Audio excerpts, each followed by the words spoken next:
Good afternoon from Levenstein Stadium. This is Isaac Thomas on the call here in Dahlonega for your series finale between the Indians of Catawba and your UNG Nighthawks.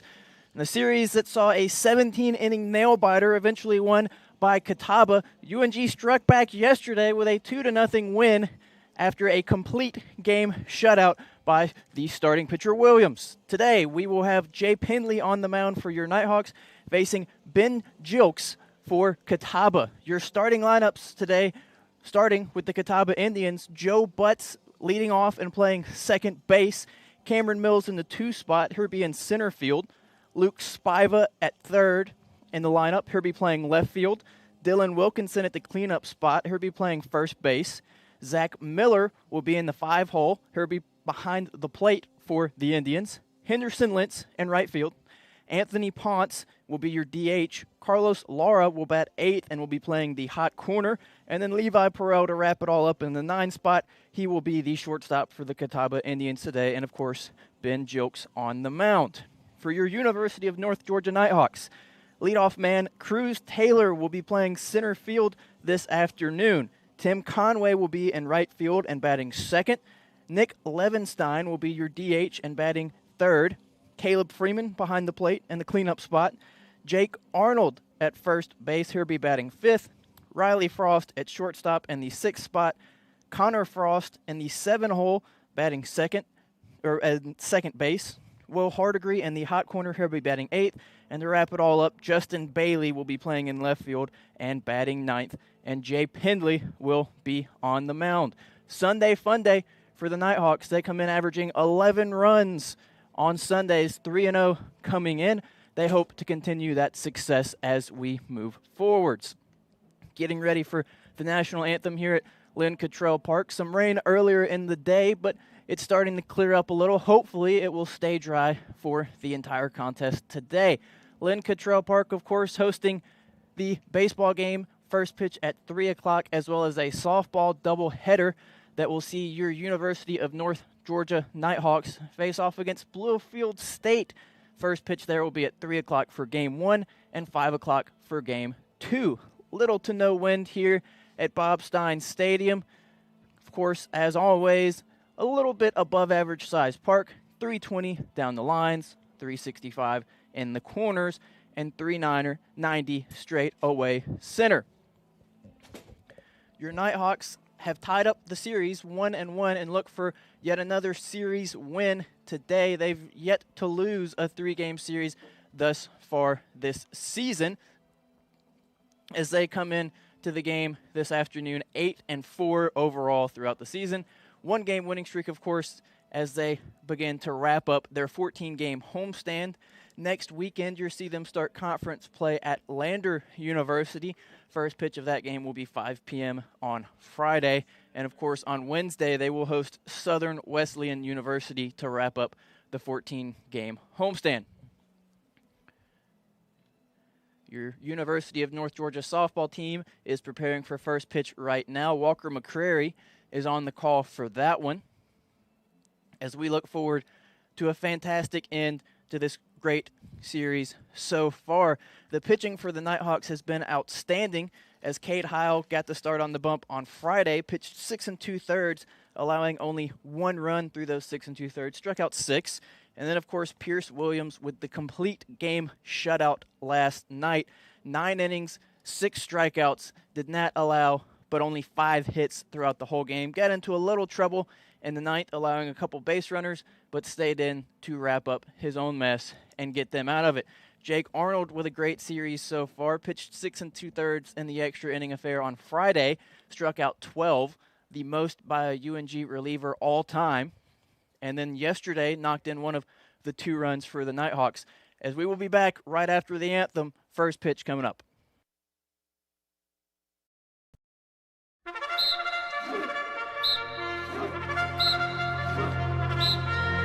Leadership is fueled by vision and passion.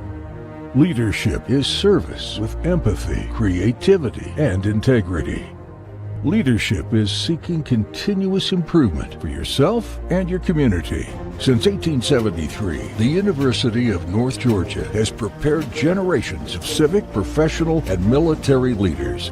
Today, UNG is a leading regional university that serves students across 5 campuses and online, with educational pathways ranging from associate degrees to doctoral programs. And as one of only 6 senior military colleges in the nation, UNG holds designations as a state leadership institution and as the Military College of Georgia. UNG's national reputation and student profile are growing stronger each year, and we remain focused on student success and academic excellence at all levels. Across UNG, our incredible faculty and staff are scholars and mentors who inspire service, inquiry, and creativity. And resume-building experiences help each student fulfill their potential. We know the value of determination and teamwork in and out of the classroom, and this spirit pushes our students to excel on the field, serve our communities, and explore the world.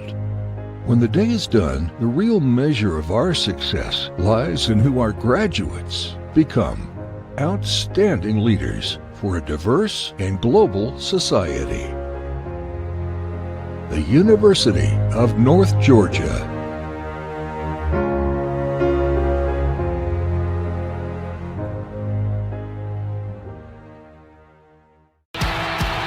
The road to national championships runs through NCAA.com. And whether you follow one college team or all of them, it's never been easier to get the content you want with NCAA.com, the home of college sports.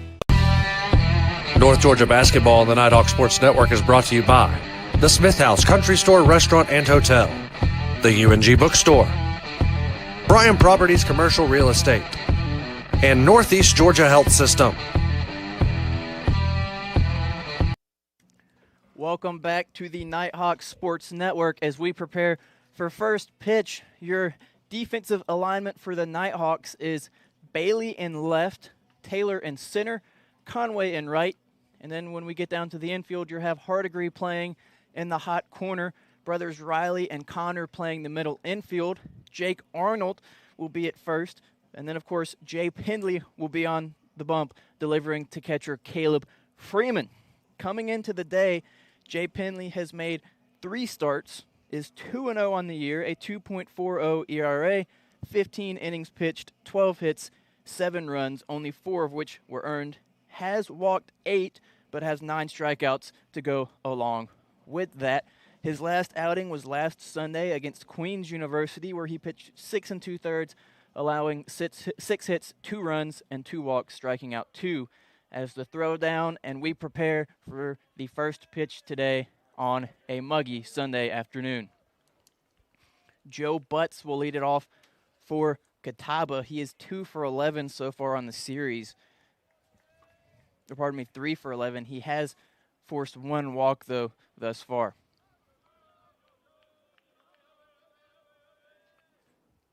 And just like that, we are underway here at Lynn Cottrell Park with a first pitch strike from Pendley.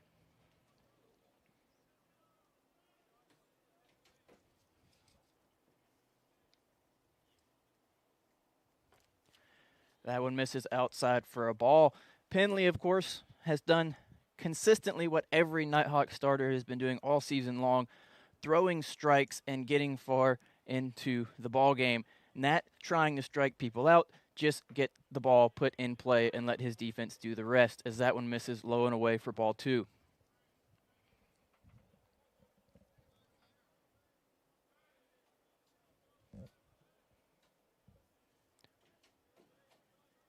Comes set now, and the pitch. And Freeman tried to frame that one, but it missed low. The count's now 3-1 for Joe Butts. Butts came into the series as the leading hitter for the Indians, batting over 400, has calmed down a little bit throughout the series, but still batting around 280 on the weekend. As he pops that one up, Cruz Taylor's going to run in, and he'll change that into a jog as he drifts over and makes the first out of the inning.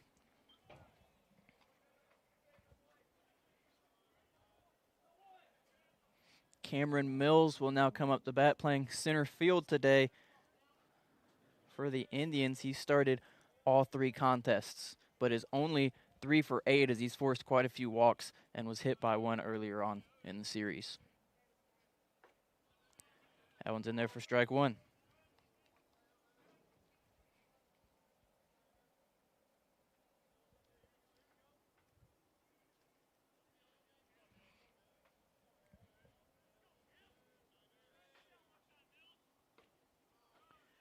Finds the outside corner there, strike 2. Last weekend against Queens, Penley did an excellent job painting that lower away corner with his fastball. It looks like he'll continue to do that throughout today's contest as well. That breaking ball goes a little too far outside, and that'll be a 1-2 count.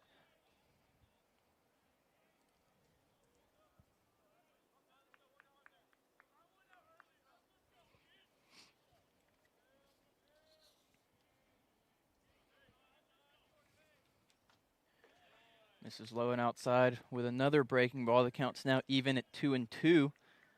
Penley, a senior out of Buford, Georgia, played at Mills Creek and transferred over from Gordon State. That one's fouled off over the UNG dugout.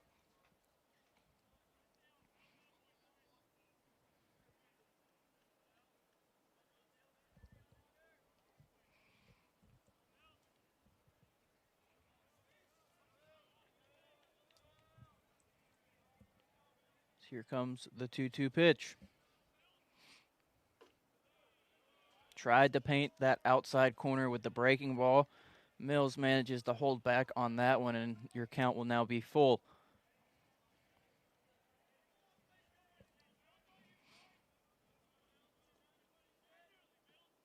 Swing and a miss. Got him swinging on a fastball.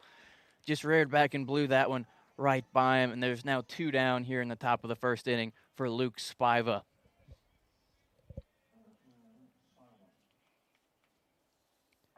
Spiva, a senior out of Winston-Salem, North Carolina, started his career at Ledford University. That one misses inside to Spiva, 1-0.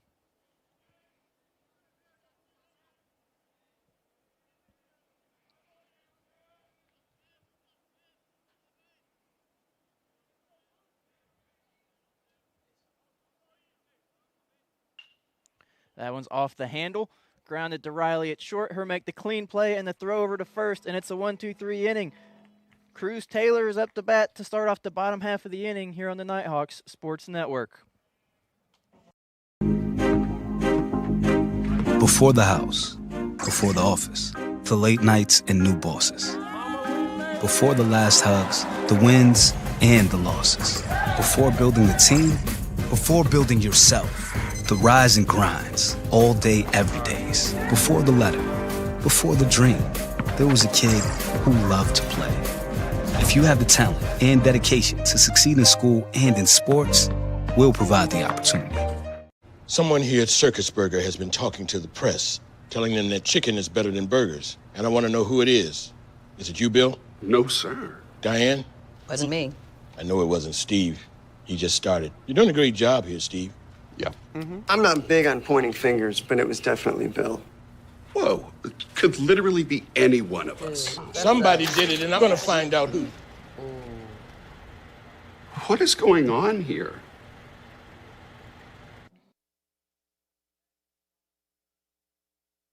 Welcome back to Bobstein Stadium as Ben Jilks prepares to take the mound for the Indians.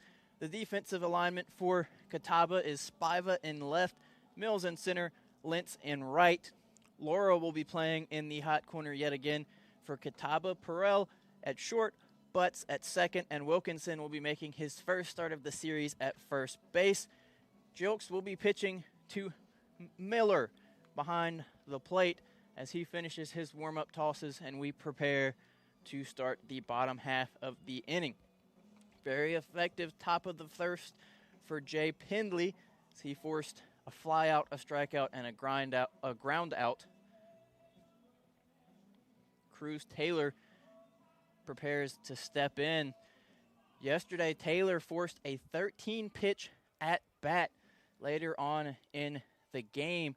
He fouled off 7 straight 2-2 pitches, and the reliever for Catawba at the time seemed to be getting pretty frustrated with all those foul balls. I think he had a Yogi Berra quote in mind as he was thinking, it's like deja vu all over again with these 2-2 foul balls. And so Taylor steps in and gets ready for the first pitch of the bottom of the first. Misses inside, ball 1.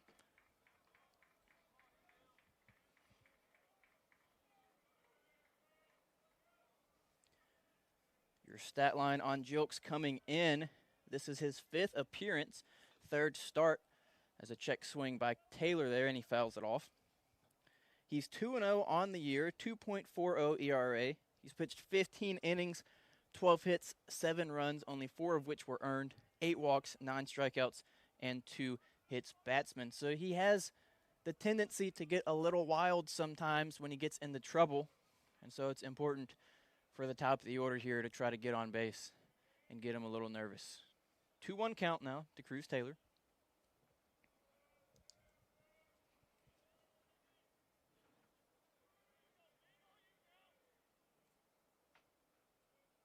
And the delivery. That one misses inside, quickly working a 3-1 count. Taylor has been working the count all series long as 5 of his at-bats yesterday, and 4 of those 5, he reached 3 balls in the count as that one finds a corner. Taylor didn't seem to necessarily agree with that call, but the count is now full to the center fielder.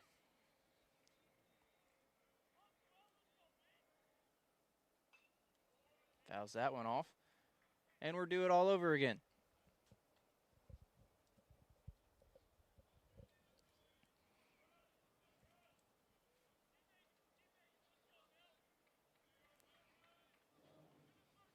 Joke shakes off that sign, finally finds one that he likes, and prepares for the 3-2 pitch. That one misses high and inside, and Cruz Taylor works a leadoff walk, and Tim Conway will step to the plate.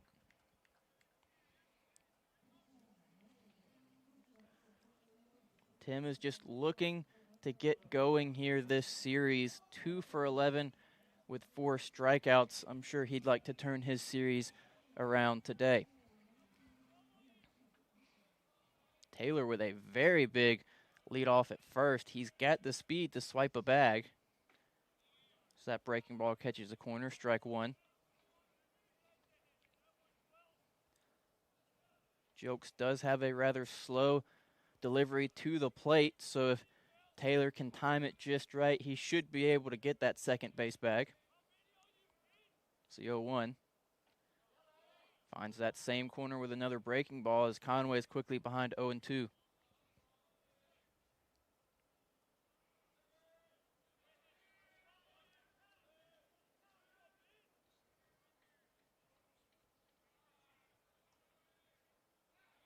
Pickoff move to first. Not a very competitive one as Taylor's in there standing. A few more fans are beginning to trickle in here in the bottom half of the inning. Relatively small crowd, but that'll happen when you have a delayed first pitch from some rain, as that one's in the dirt for ball 1.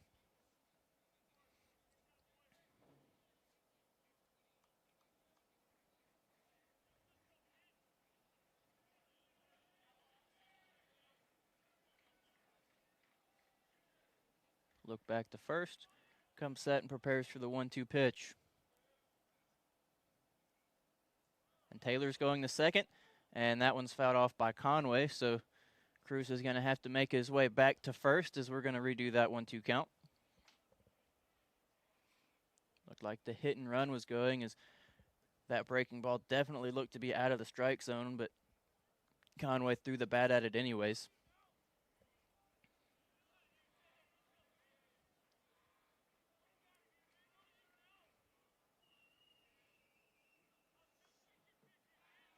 Another pickoff move to first. Taylor's in standing.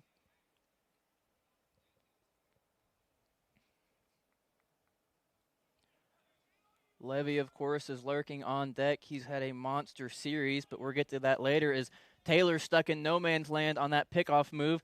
They got him stuck in a pickle, headed towards second, back to first, going to turn back around. He's making it last a while, making him throw, as that's going to be called interference, and Cruz Taylor will take second base.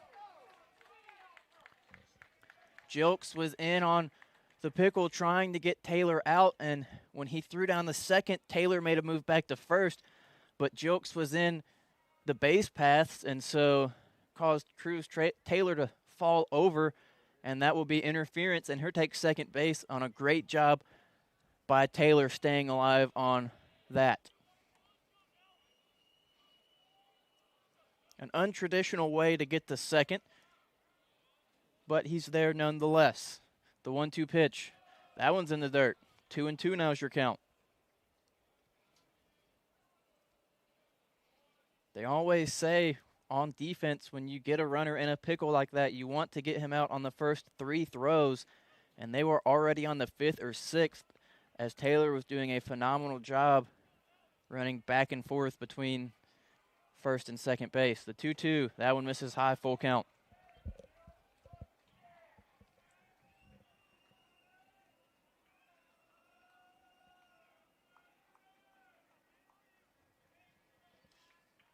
Back-to-back full counts now for Jilks.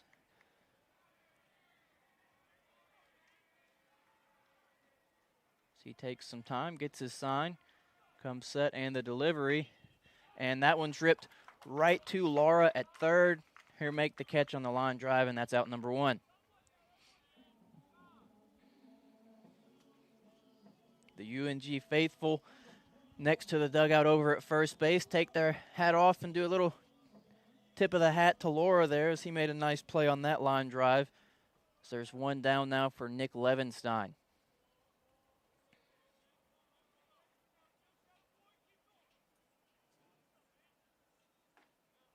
He's in there for a strike. Levenstein with 2 of the most memorable at-bats of the series is on Friday in the bottom of the 9th. He hit a home run over the right center wall to send it into extras.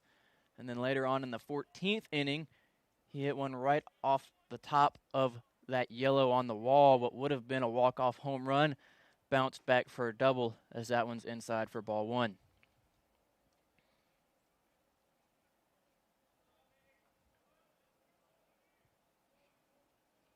Two of the 4 runs scored this series by the Nighthawks have been knocked in by Levy as he looks to knock in his 3rd with Taylor dancing on second.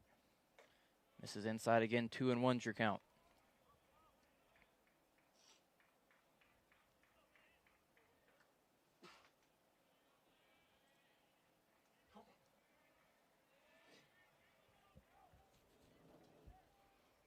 Joke starting to slow things down as he takes a step off, shaking off a lot of signs and really just taking a few seconds to gather himself as he struggles to find the plate so far in the bottom half of the first. The 2-1, that one misses inside as well, and it's now 3-1 to Levenstein.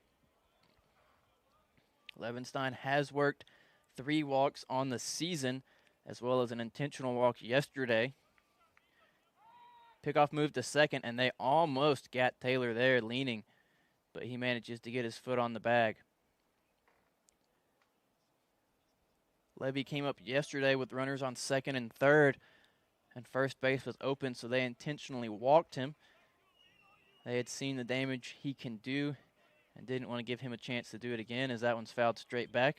And now all 3 Nighthawks batters will face a full count.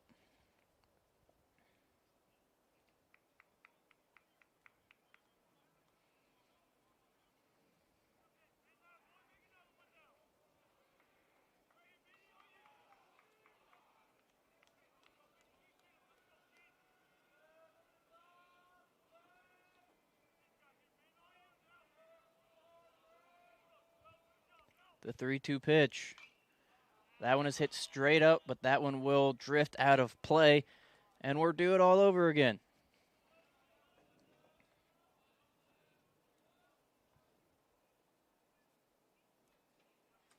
Jokes already getting towards the high teens in pitch count here today in the bottom half of the first. That'll be something to keep an eye on.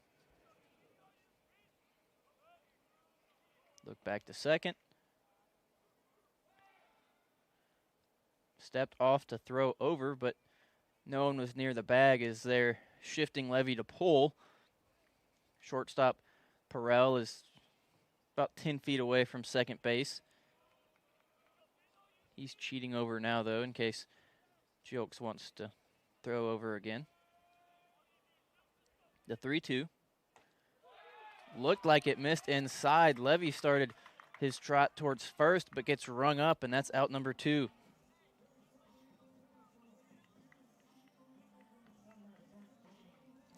Caleb Freeman, the catcher, will now come up to the plate. He's had a very good series in the batter's box, 3 for 8 so far.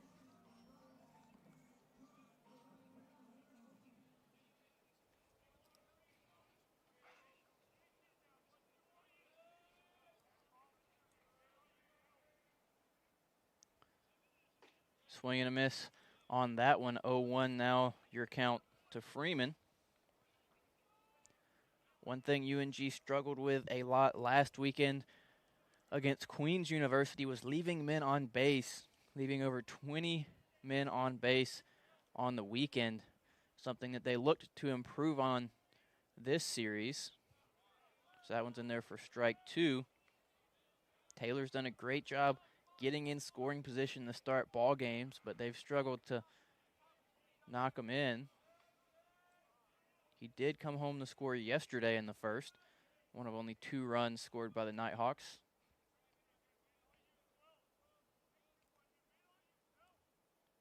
The 0-2. And that one's in there for strike 3. Got him looking as well. So Taylor leads off and gets on base, but nothing going after that. 0-0 is your score here on the Nighthawks Sports Network. Bandit 3, this is Fox 2-3. Can you see that contact to our front? Bandit Fox 2-3, out. Mark him with tracer fire.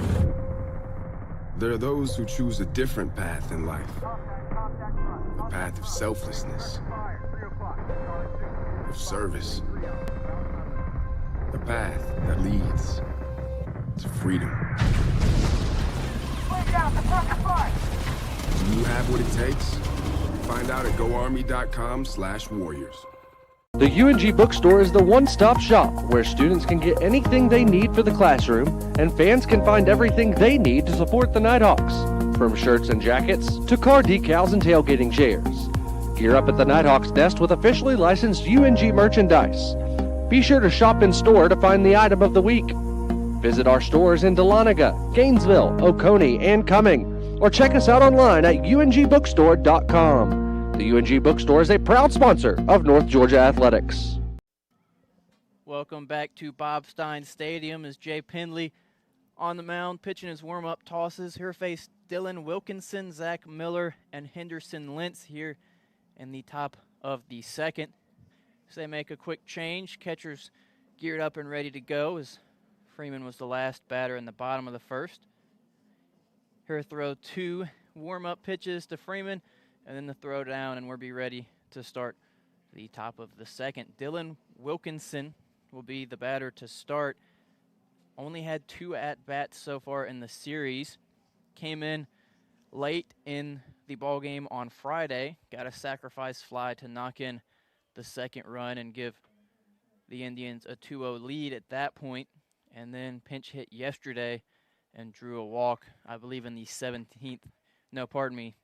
Friday was when he drew the walk in the 17th. I believe it was yesterday that he might have gotten the sac fly. As he steps in, righty-lefty matchup. Pendley always pitches from the stretch. As he misses the corner there for ball 1.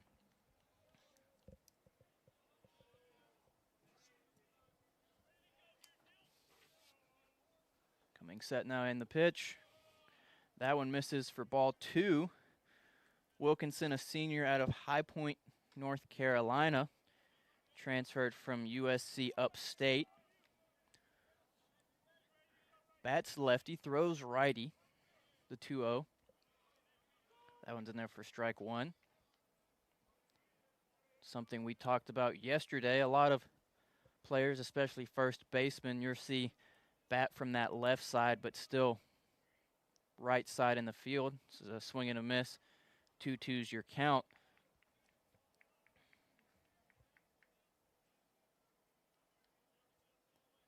Only the third start on the season for Dylan, but he's been taking advantage of it whenever he gets the chance. As the 2-2 tried to paint the inside corner, Freeman held it there for a while, hoping to get the call, but no such luck as Wilkinson works it full. Zach Miller's lurking on deck.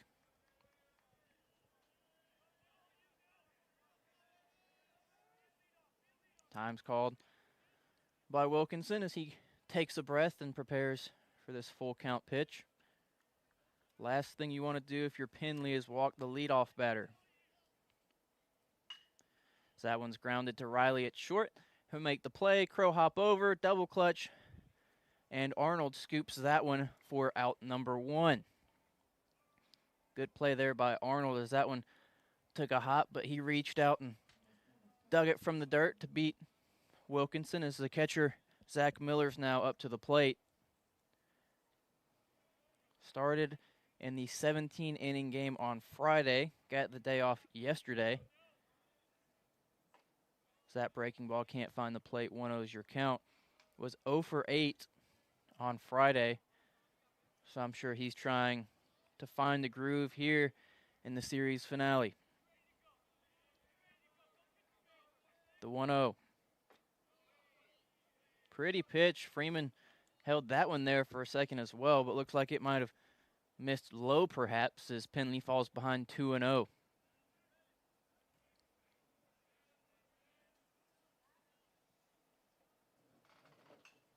That one's fouled straight back at us. And that's the first strike of the at-bat. 2-1 now your count to the catcher out of Lincoln University, Pennsylvania.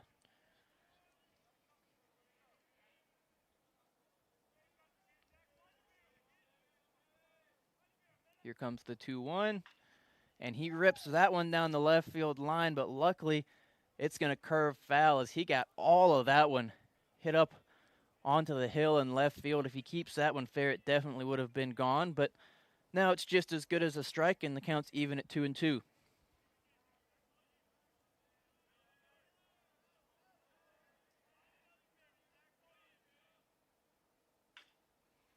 Rolled over that one, down the third base line. His coach, Jim Gant, couldn't make the play. That'll go down as an E10 perhaps in the stat book as Penley prepares for another 2-2 pitch.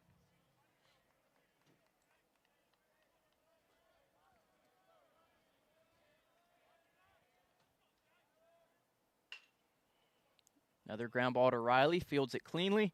Throw over to first one, and throw over to first. That one's a little cleaner than the last one, and 2 are away now for Henderson Lentz. Had just mentioned head coach Jim Gant for the Indians. This is his 26th season with Catawba, holding an 890 win, 440 loss record. Has really done a lot for this program, and they've been very successful over his 26 seasons as that one misses outside for ball 1.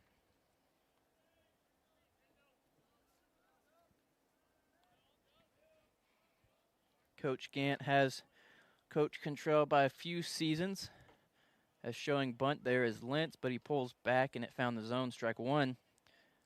Coach Cantrell, of course, in his 23rd season. So Coach Gant's got 3 years on him. Both veterans in the dugout, hoping to lead their ball clubs far this season as that one misses outside. 2-1's your count.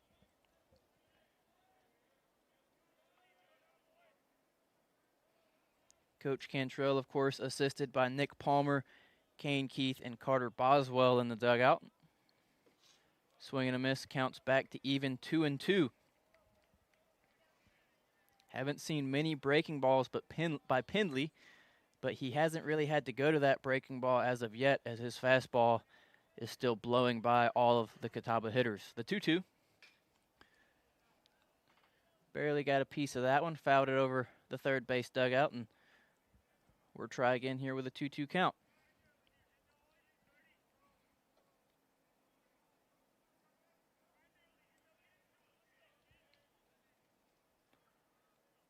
Jay delivers A flare towards left. Bailey drifts back, makes the easy grab, and that retires the side. Nothing going for the Indians in the top of the second. Nighthawks come up in the bottom half of the inning, tied at 0 here on the Nighthawks Sports Network. Someone here at Circus Burger has been talking to the press, telling them that chicken is better than burgers. And I want to know who it is. Is it you, Bill? No, sir. Diane? Wasn't me. I know it wasn't Steve. He just started. You're doing a great job here, Steve. Yeah. I'm not big on pointing fingers, but it was definitely Bill. Whoa, it could literally be any one of us. Somebody did it, and I'm going to find out who. What is going on here? Bandit 3, this is Fox 2-3. Can you see that contact to our front? Man, it's Fox 2-3 out. Mark him with tracer fire. There are those who choose a different path in life. The path of selflessness, of service. The path that leads to freedom. Do you have what it takes? Find out at goarmy.com/warriors. We welcome you back here to Bobstein Stadium. A little bit of a scoring update from across the field. Just down the right field line, we have the softball team starting their game already bottom of the second, up 10-0 against Bluefield State College. 8 runs scored in the bottom half of the second after 2 in the bottom of the first, as here we have Jake Arnold stepping up, and he's made some pretty big headlines on social media over the past week after his performance on Friday, as that one misses for a ball. Steven Scotch on Twitter, for those of you that don't know, very famous on SportsCenter last season with his Dippin' Dots interview. So that one's fouled straight back at us. Tweeted on Friday night, UNG baseball had an absolute marathon of a game that went 17 innings. They ran out of pitching, so fifth-year first baseman Jake Arnold, who hadn't pitched since freshman year, pitched 6 innings and struck out 12, which puts him in 4th for most strikeouts in a single game. So great job by Arnold there, getting the respect that he deserves after a great outing on Friday. Arnold, of course, started yesterday after 111 pitches being thrown on Friday. Started at first yesterday and knocked in one of the 2 runs for the Nighthawks. That's a fly ball to right. Lentz will make the easy grab, and there's 1 down now for Riley Frost.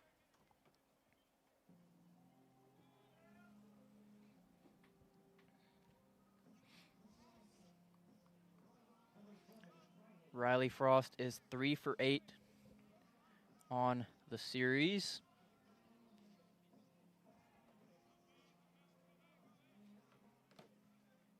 He steps in the face Ben Jilks. That one's lined to right field, but Lentz will track that one down as well, and quickly there are now 2 outs for Connor Frost. Lentz having a busy inning over there in right. A fly ball from Arnold and a line drive from Frost as Connor steps in. Connor's really looking to get going here in Game 3 as he's 1 for 11 on the series. Would like to turn that around and end the series on a high note as he watches that one for strike 1. That one misses outside. Counts now even.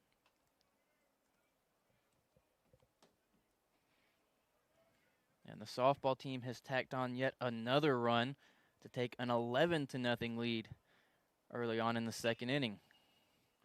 1 hopper to Butts at second. Her field it cleanly. Throw to Wilkinson at first. And that's the end of the inning. 0-0 still your score. Top of the third coming up here on the Nighthawks Sports Network. What do I do when my love is away? Does it worry you to be alone? How do I feel at the end of the day? Are you sad cause you're on your own? I can't find a little help from my friends. So I'm gonna try a little help from my friends. The day the world stopped was the day we found where to go.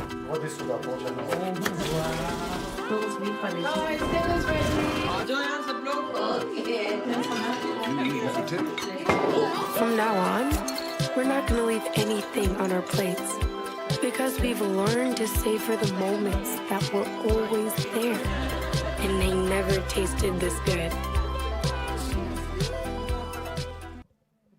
Welcome back to Bobstein Stadium here in the top of the third inning. Jay Penley back on the bump after 2 quick innings, has faced the minimum thus far. Her face, Anthony Ponce. Only 2 at-bats for Anthony on the series. He's DHing today. First start for him against the Nighthawks. And the runs continue to fall in for the softball team as they're now up 12-0. No outs as they don't seem to be letting up anytime soon.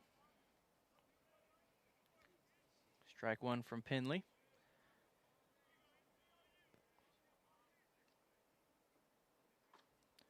Breaking ball in there for strike 1. Froze him on that one. 0-2's your count. Penley threw 32 pitches through 2 innings. Working fairly quickly so far. The 0-2. Low and away breaking ball, misses for a ball.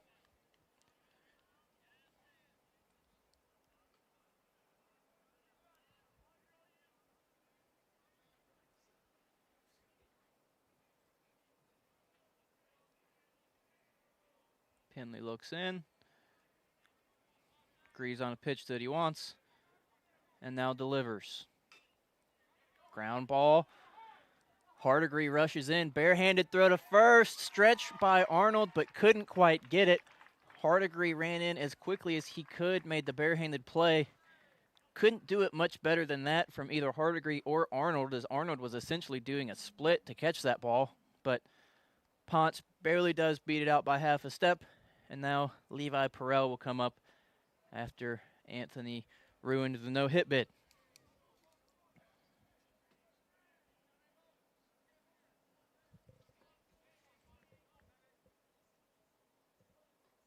Showed bunt, pulled it back. That's going to be a passed ball, and Anthony's going to jog his way to second as there's now a runner in scoring position with no outs here in the top of the third.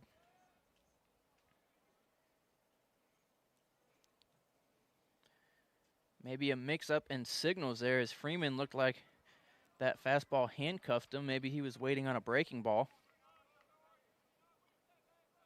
So it got back to the backstop, and now runner at second.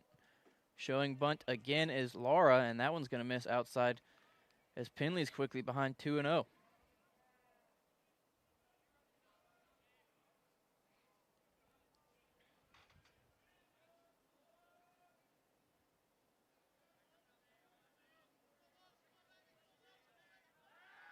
Pickoff move to second. Beautiful move. Almost got him.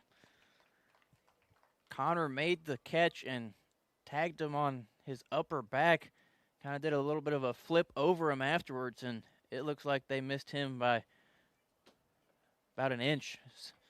He barely did get in there. Caught him leaning, but the 2-0. Showing bunt again. Pulls it back, but that one's in there for a strike.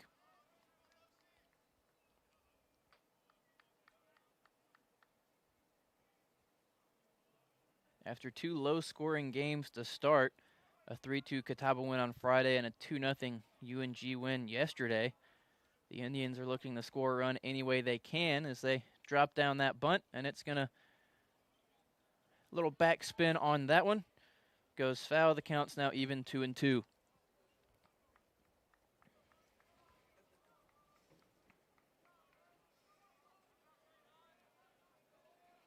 Will be interesting to see if he still has the bunt sign with 2 strikes, as they can't afford to poke one foul now. Look back to second. The 2-2. Froze him with a breaking ball. That one looked beautiful, but doesn't get the call, and the count's full. Not sure where that one missed.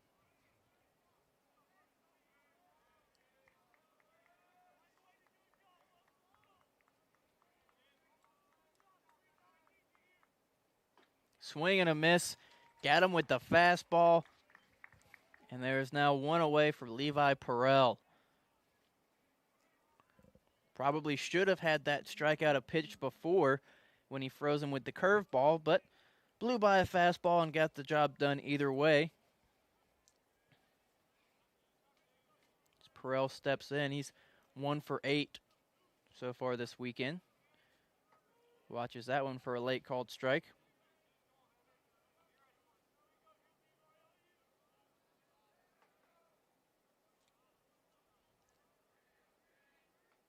If you're just joining us, top of the third, 1 out. Indians are threatening with a runner on second in this 0-0 game. As that one's ripped to left, that one finds green grass. Bailey's running in, and he can't transition the ball out of his glove into his hand. And so he made the throw home. It was cut off by Hardigree. He made the throw to second as Perrell was advancing on that throw home, and Perrell was in safely for what will probably be recorded as a single and an advancement to second on the throw, as Catawba is now up 1-0, and Coach Cantrell makes a visit to the mound. It was a one-hopper to Bailey in left. If he comes up with it cleanly, there would have definitely been a play at home, but he lost it in transition, picked it up, probably should have just hit the cutoff man at that point, as he was not going to be throwing out Ponce at home then, but made the throw over anyways. A nice job by Hardigree being the cutoff man, but he couldn't get it over to Connor at second in time to get Perrell. So 1 run scores. Perrell stands on second for the leadoff man, Joe Butts.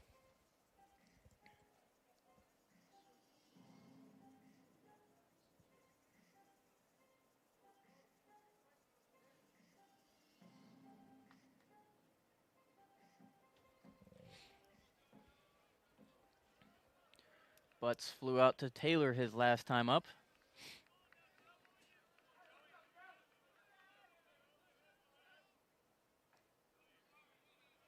Nice cut to that fastball as it's in there for strike 1.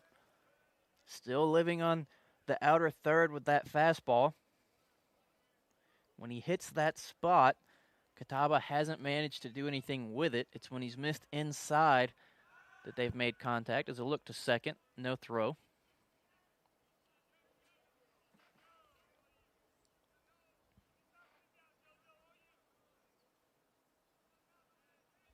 Come set, look to second, look back to second, and now the delivery. That one's fouled back. Quickly behind 0-2 is the second baseman, Joe Butts.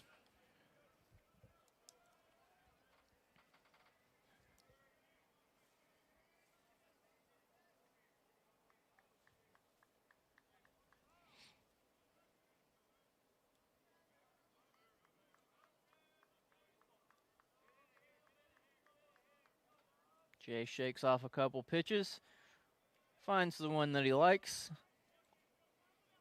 and delivers the 0-2 pitch, as he just did get a piece of that one. Butts was very late on that outside fastball, but managed to poke it foul over the Nighthawks dugout, and we'll redo the 0-2 count.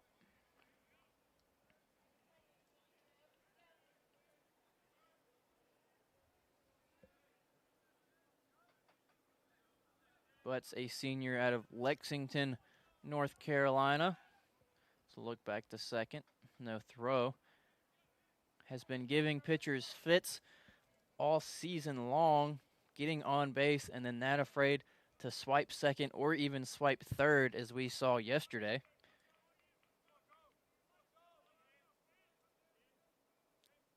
As here comes the 0-2 pitch. Just did get a piece of that inside fastball. Tried to handcuff him with that one.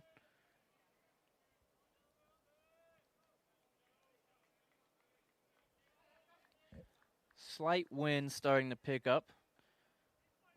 Going from right field to left. Over on the softball field, the second inning's finally over after 11 runs were added on by UNG to make it 13-0, as that one misses high for ball one.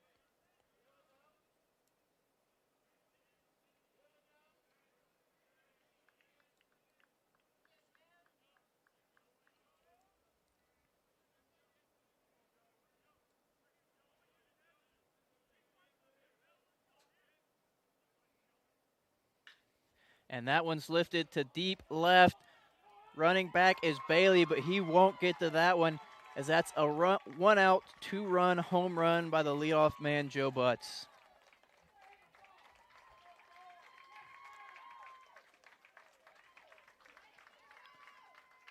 First home run of the series for the Indians, as Penley just left a curveball hanging there down the middle, and Butts made him pay, sending that one over the left field wall.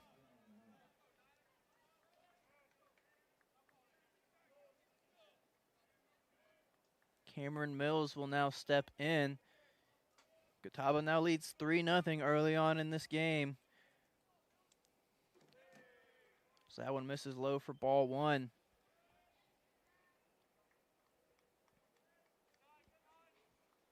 UNG bullpen is still quiet.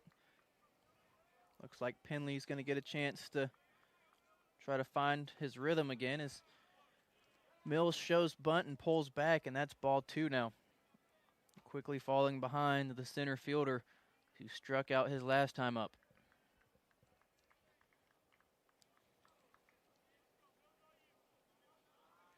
The 2-0 pitch shows bunt again, pulls back, but that one finds the zone. 2-1's your count.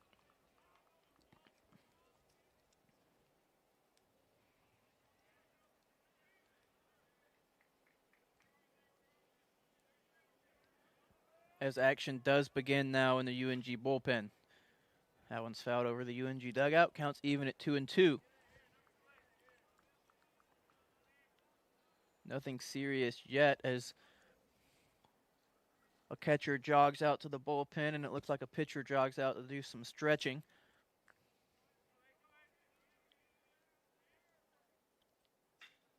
So the 2-2 pitch is sliced to right. Conway was running in, thought about trying to make a diving play, but with that one slicing to his left, he pulled back knowing if he missed the ball, it probably was going to be a triple from Mills. So that'll go down as a single for Mills, and Luke Spiva will come up to bat here with one out in the top of the third.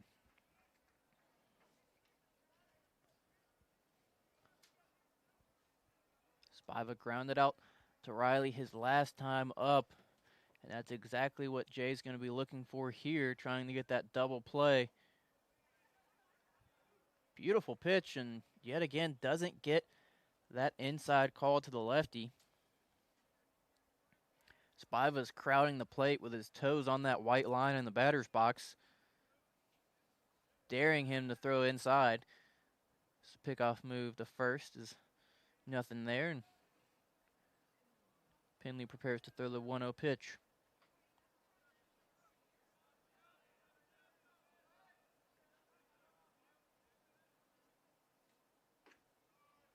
That one finds the outside corner. 1-1 now is your count. Very generous strike zone on the outer half to lefties, inner half to righties, but not quite as generous when it comes to the inner third to the lefty, or, of course, outer third to righties.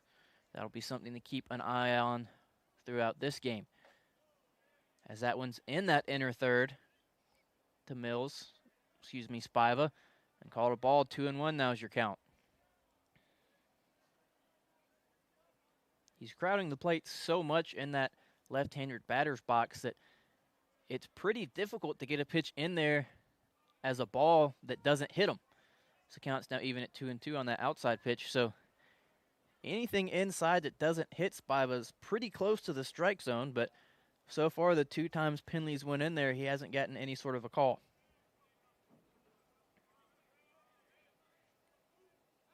Pickoff move to first, nothing going.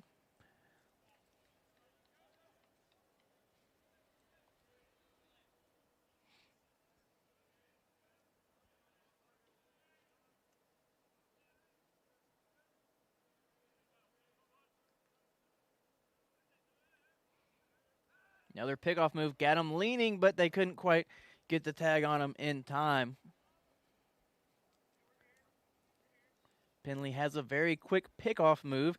Mills hasn't been that aggressive over there near first, but was caught leaning there and almost got him out. Another pickoff move.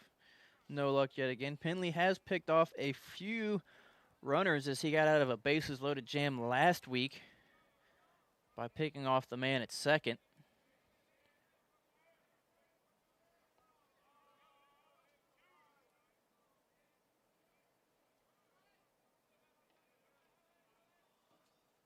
The 2-2 pitch.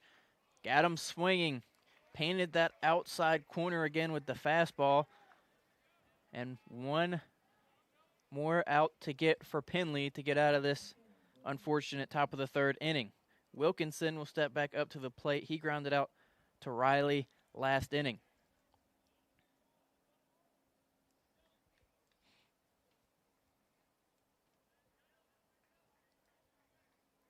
Mills on first. Dillon at the plate. Mills takes quite the big secondary lead, showing he might be stealing, but then got back to first quickly. Was just bluffing that time. We'll see if he does try to take off here.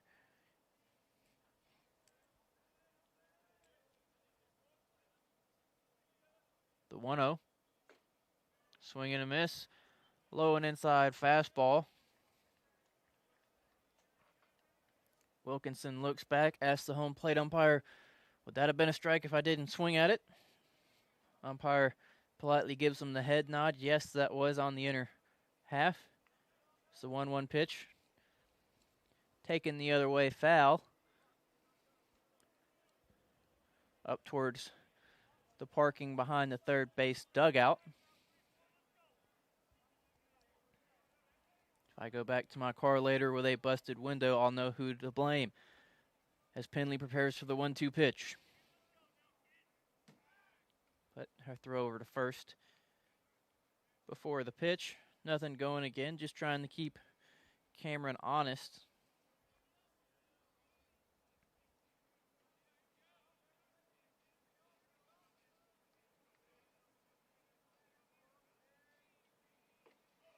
Swing and a miss. Got him with the fastball outside his bread and butter pitch. So 3 runs added on in the top half of the inning. UNG looks to see if they can add some on as they're down 3-0 now, headed to the bottom half of the inning here on the Nighthawks Sports Network. Before the house, before the office, the late nights and new bosses. Before the last hugs, the wins and the losses. Before building the team, before building yourself. The rise and grinds, all day, every days. Before the letter, before the dream, there was a kid who loved to play. If you have the talent and dedication to succeed in school and in sports, we'll provide the opportunity. Someone here at Circus Burger has been talking to the press, telling them that chicken is better than burgers. And I want to know who it is. Is it you, Bill? No, sir. Diane? Wasn't me. I know it wasn't Steve. He just started. You're doing a great job here, Steve. Yeah. I'm not big on pointing fingers, but it was definitely Bill. Whoa, it could literally be any one of us. Somebody did it, and I'm going to find out who. What is going on here?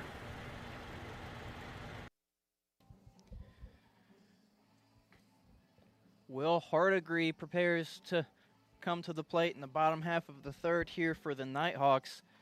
3 runs scored by Catawba in the top of the third, thanks in most part to a Joe Butts 2-run bomb over the left field wall. 3-0 now is your score. UNG still looking for their first hit of the ball game, as the only base runner so far was Cruz Taylor reaching first on a walk to lead things off.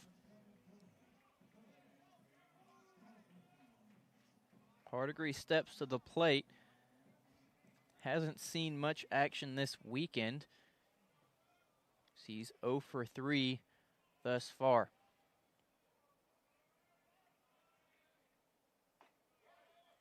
Jilks finds the zone with that one. 0-1's your count.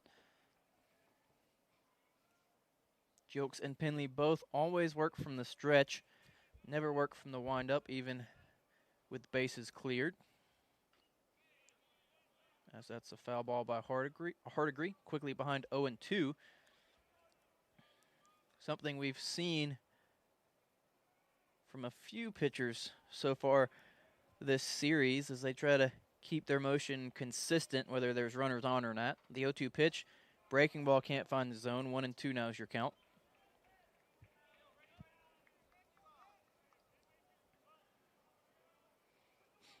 Hardigree gets to start in the hot corner this afternoon. Watches that one for ball 2.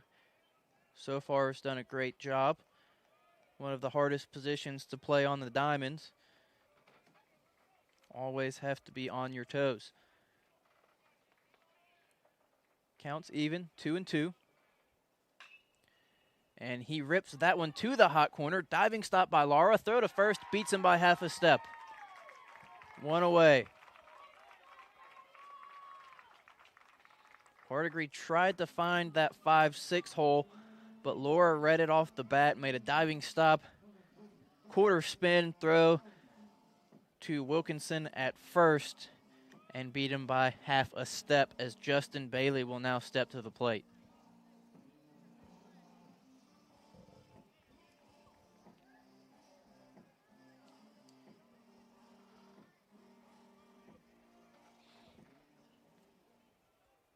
As I mentioned at the beginning of the broadcast, UNG has scored 32 runs on Sundays as Bailey laid down an almost pitcher-perfect bunt down the third baseline.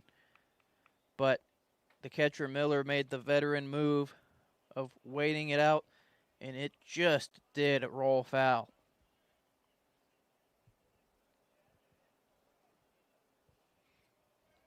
So here's step back up to the plate in the 0-1 count.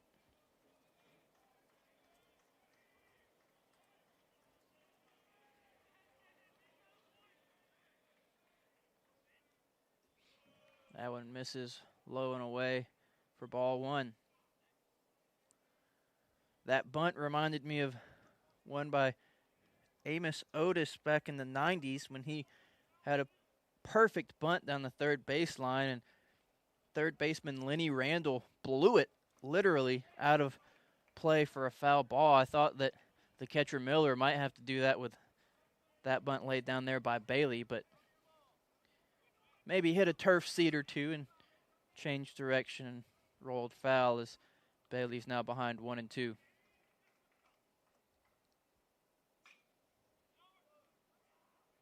Line drive down the first baseline, but it takes a couple hops, goes foul past the first base bag, and we're due it over again. Cruz Taylor is lurking on deck. He is the only Nighthawk to reach base so far.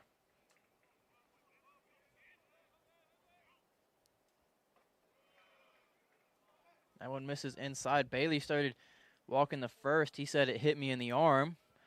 Home plate umpire politely shakes his head no, and Bailey will now step back into the box with the count even at 2-2. Bailey's 0 for 3 on the series, so he was just looking for a way to get on base.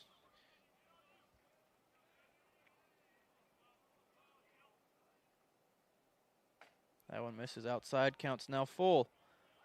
Jokes is approaching 40 pitches so far. He's only struck out 2 as he's pitching the contact. 3-2 pitch misses outside. Miller held it there for a second, tried to frame it. No such luck, and Bailey will eventually make that slow walk down the first that he was trying to make earlier as Cruz Taylor now steps up to the plate.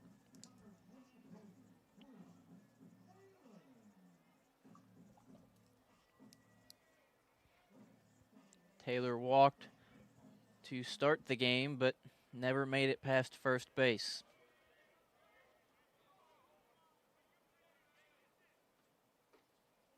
That one misses inside for a ball.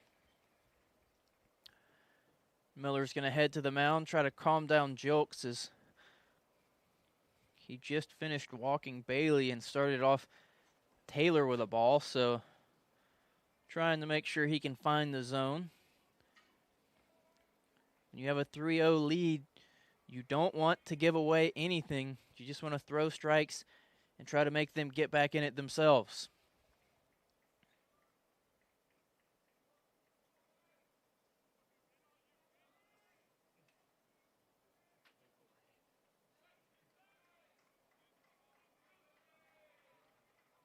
The 1-0 pitch. Swung very early on that breaking ball. Taylor was definitely geared up, waiting for a fastball there. Was thrown off a little by the change of speed. Good swing.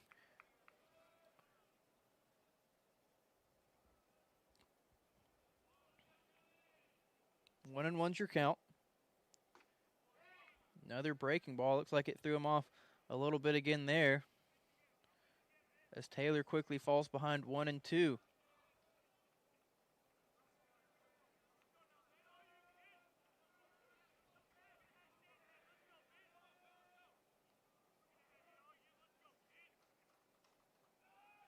Pickoff moved the first. Caught him leaning just a little bit, but wasn't that far off the bag, so he gets in fairly easily.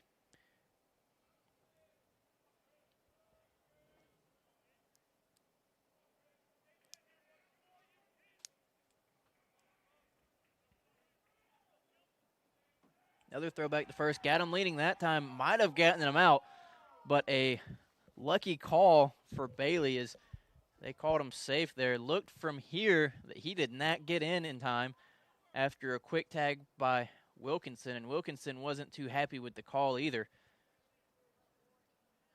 But he will stay on first base as Cruz Taylor awaits the 1-2 pitch. And he finds that inside corner for strike 3. Penley hit that spot a couple times in the top half of the inning and didn't get the call, but Jilks gets it there as there's now 2 away for Tim Conway. It's not easy to strike out Cruz Taylor, especially to strike him out looking, but Jilks does just that. Conway with a hard line ball to Laura at third his last time up, so that one misses low and away for ball 1.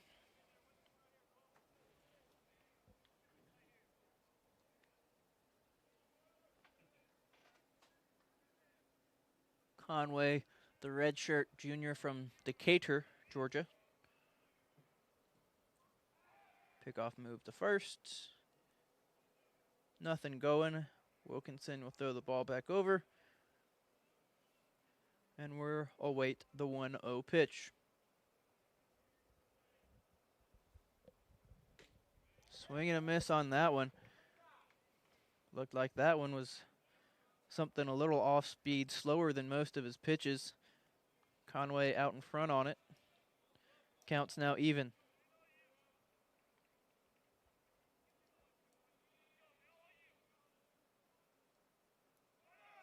Bailey headed towards second. Looked like it might have been a hit and run, but Conway fouled that one off over towards Coach Cantrell, and it will now be a 1-2 count for Tim.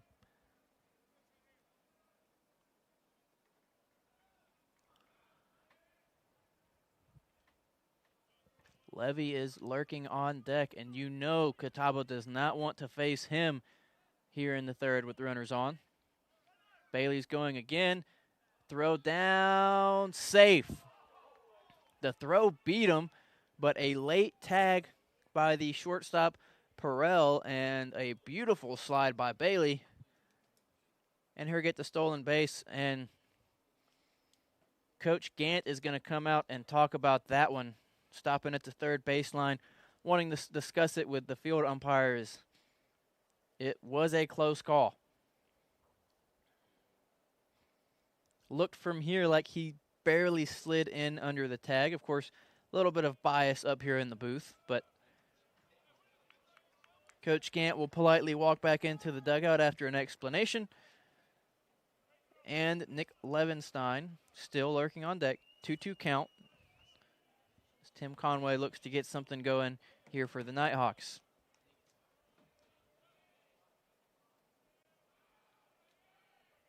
Jim Gant looked like he just wanted an explanation.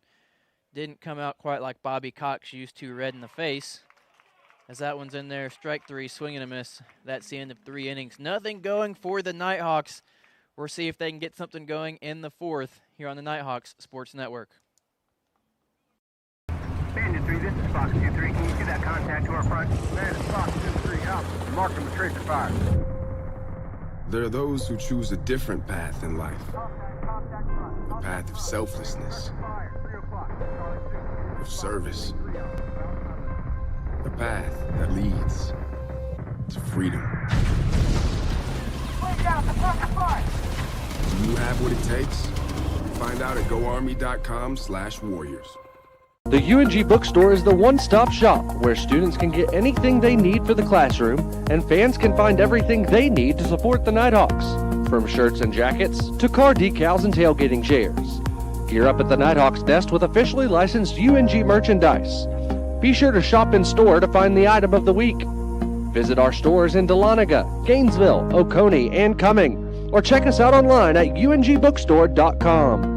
The UNG Bookstore is a proud sponsor of North Georgia Athletics.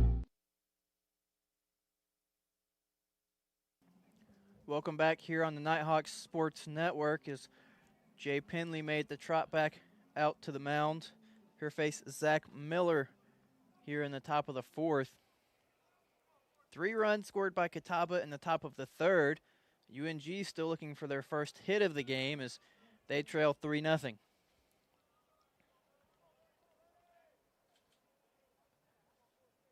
Miller grounded out to Riley his last time up. So that one bounces. Freeman gets a glove on it. Ball 1.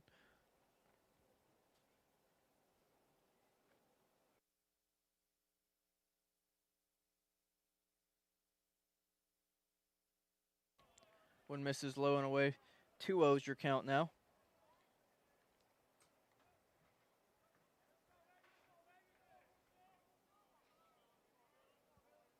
Still some light action in your Nighthawks bullpen. That one finds the zone for strike 1. Catawba also has a few guys out there just stretching a little. Not sure why you would want to bring out Jilks. He's pitching a gem so far. That one finds the zone as well, strike 2. When Penley can hit that outer third with his fastball, the Catawba hitters can't do anything with it. He's just struggled to find that spot sometimes early on in the count. That one misses low for ball 3.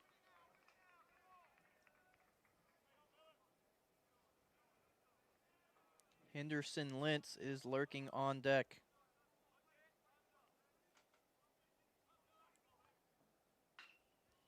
And that one's going to find the 5-6 hole for a base hit. Tried to handcuff him inside, but he got the bat around and hit it where they weren't. Runner on first now for Anthony Ponce.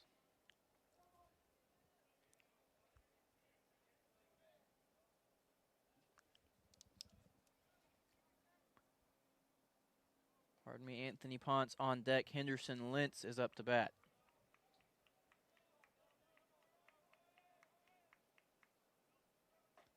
That one misses outside for a ball.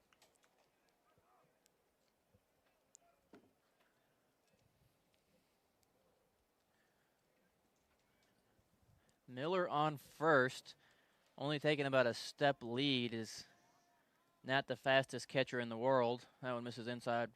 2-0's your count.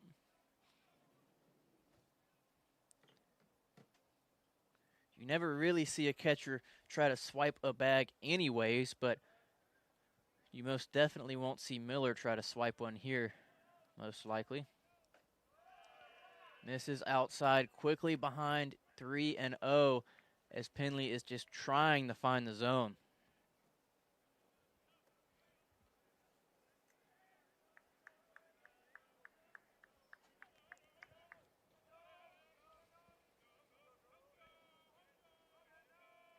Showing bunt, pulls back, and there for strike 1. The good news for the Nighthawks, if they have to go to that bullpen early, is it was a complete game yesterday by Pierce Williams, and even in the 17-inning affair, they only went through 4 pitchers, and one of them was your first baseman, so they have a fairly well-rested bullpen if they have to go to it here in the 3rd game of the series. As Penley painted a corner there to work the count full.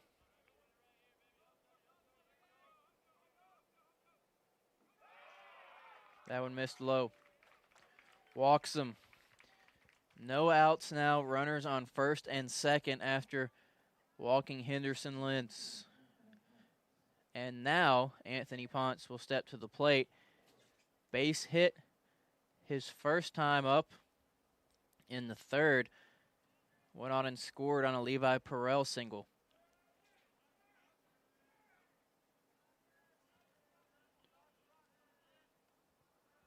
Arnold coming in, preparing for a bunt. He does show bunt, gets it down on the 3rd baseline. Penley makes the play, looks to throw a shuffle pass to 3rd. Nothing going there. By the time he turned around to throw it to 1st, it was too late, and everyone is safe.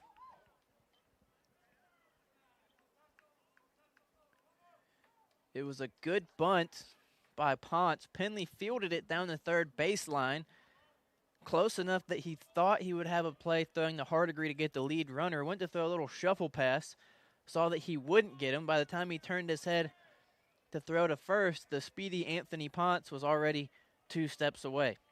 So now bases are juiced here with nobody out. As that one's hit towards no man's land in right field, Tim Conway comes in. That one's going to be on a bounce. He's going to throw in the 2nd, though, try to get the force out, and it goes away.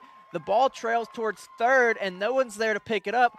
As another run scores now, it is 5-0 Catawba.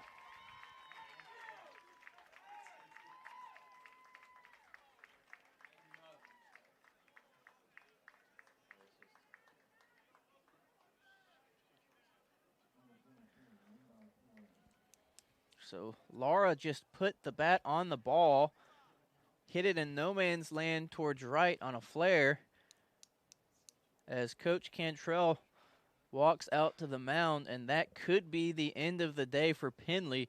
We'll have to wait and see.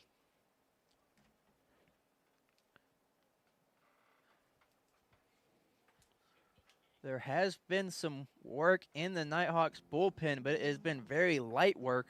I'm not sure that anybody out there is prepared to come into this game. So I think Cantrell's trying to just waste a little bit of time out there on the mound as he walks back to the dugout, and Penley will stay in the game. As I was saying, Laura found no man's land, got it down for a base hit. All of the runners had to hold up as it looked like Conway might try to dive out and make the play. He pulled back, got it on a bounce, saw that Miller was not going to be back to 2nd in time, threw it over. A clean throw and play would have gotten Miller out at 2nd, but it was in the dirt. Riley couldn't scoop it. It made it past him. Hardegree was standing on the 3rd base bag, and so no one was there to retrieve the ball, and Lentz went around the score as well. So runners on 2nd and 3rd now with nobody down for Levi Perrell. He already has knocked 1 run in so far. That one's inside. Got around on it, but fouled it straight back quickly behind 0-2. We've seen the Nighthawks come back from deficits bigger than this, but you have to limit the damage and hold them here if you want to let your bats get you back in it. The 0-2 pitch. Breaking ball missed outside. Perrell thought about it, but kept the bat back, and it's a 1-2 count.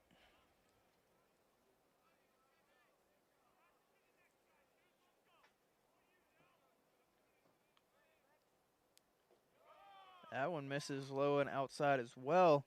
Counts now even at 2-2.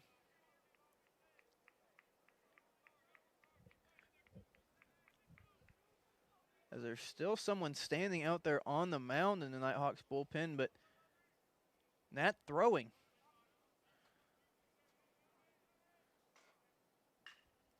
That one's ripped in the 5-6 hole. Another run will score, as there are now runners at the corners here. 6-0's your score. Nobody out.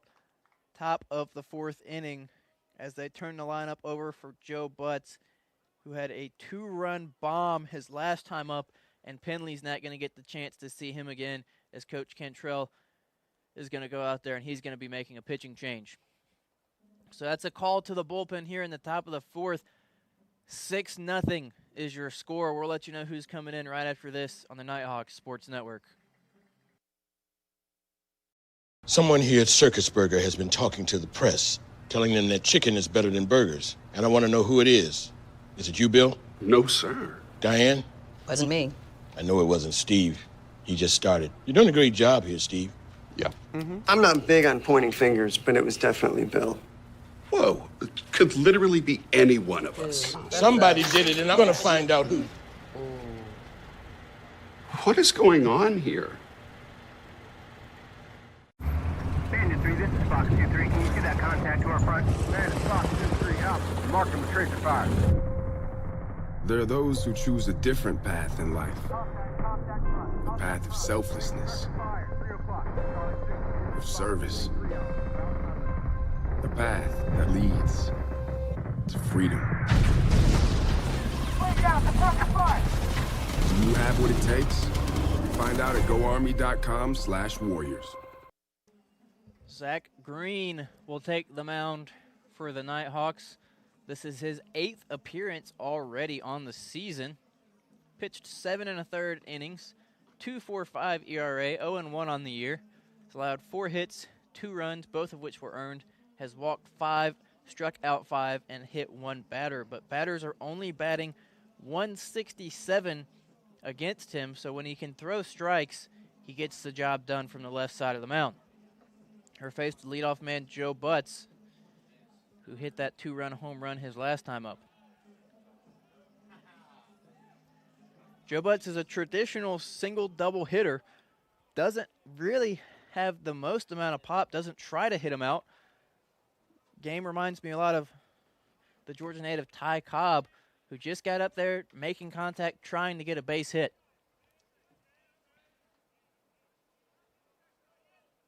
The pitch is delivered. It's in there for a strike.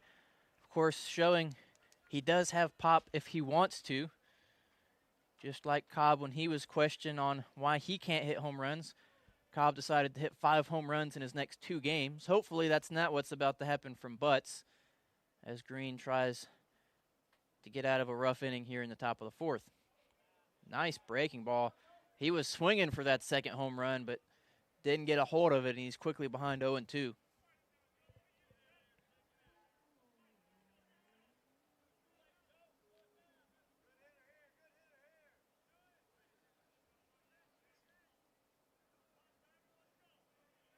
Look to first. The 0-2. Fouls that one off down the outfield line. Headed towards the softball field, where UNG still holds a steady 13-0 lead in the bottom of the 4th inning.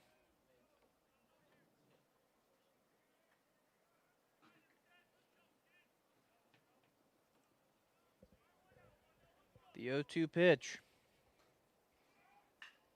And a hit and run was going. It opened up the 3-4 hole, and 1 run will score. Headed to third now is Perrell, and another run will come in, and we still have him at the corners here in the top of the 4th with no outs. They had a hit and run going as Perrell was stealing second, so Connor went to cover. It opened the 3-4 hole, and Joe Butts did a great job just poking at it and hitting it right into that gap that was created and knocking in Carlos Lara. Cameron Mills now steps up to the plate. Butts, of course, with a lot of speed on first. I'm sure you'll see him try to steal second at some point this at-bat as Green throws over there.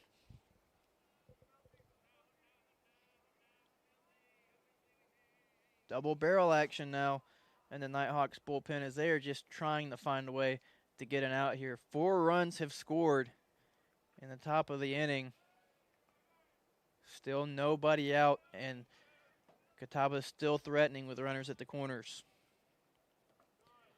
Breaking ball misses low and inside. 1-0's your count.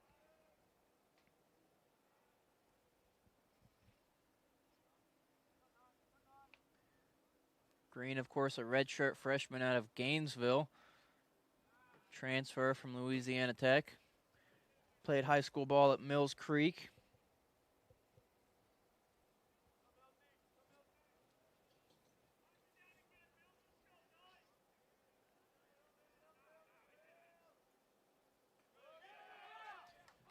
And that one goes past Freeman. He'll have to go to the backstop slide to get it, but he won't get it in time. As Perrell read it perfectly, he comes home and scores.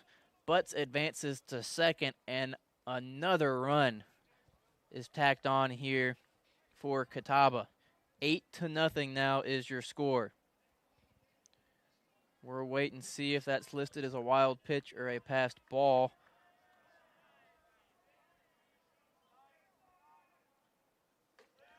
That one misses high. 3-0 is your count. And that one went down as a passed ball as Freeman couldn't corral it.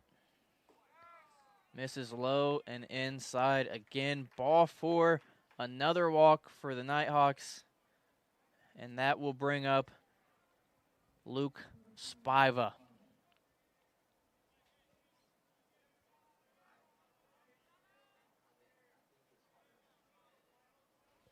Runners at first and second here in the top of the fourth. Nobody out. So that one finds a corner for strike one.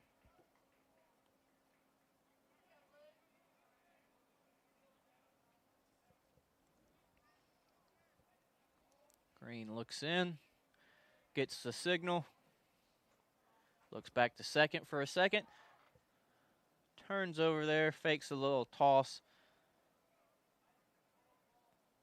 and now is back on the rubber preparing for the 0-1 pitch.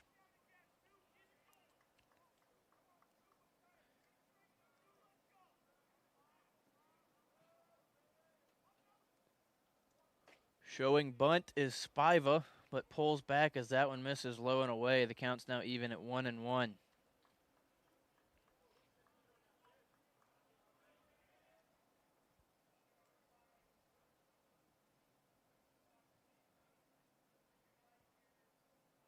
Comes set, look to second, delivers, lays down a bunt, but that one's going to go foul.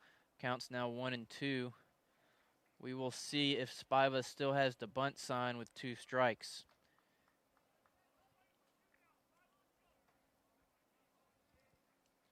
Seven Catawba batters have come to the plate. Spiva is the 8th. Of those 7, 5 have scored, and the other 2 are currently on first and second.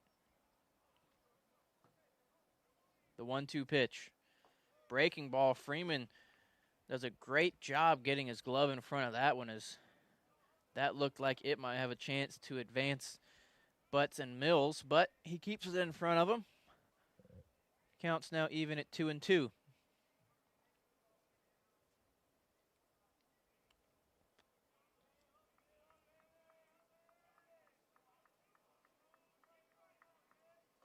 Swing and a miss. Gets the first out of the inning as he gets Spiva swinging on a high and inside fastball.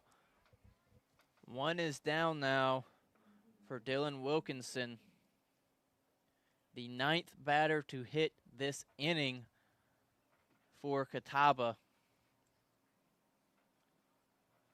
Is a double play threat though, so double play depth for the Nighthawks.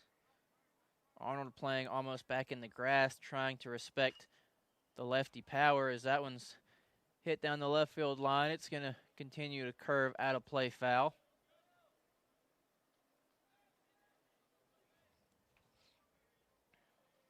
0-1's now your count. Wilkinson is 0 for 2 so far with a ground out and a strikeout. As Green comes up, looks to second, but doesn't throw over. He'll step back on the rubber now and look for his 0-1 pitch. Mills with a huge lead on first as Arnold's not holding him on. Butts with a conservative one on second, but a couple hops over there by Butts throws Green out of his rhythm as he steps off to take a breather.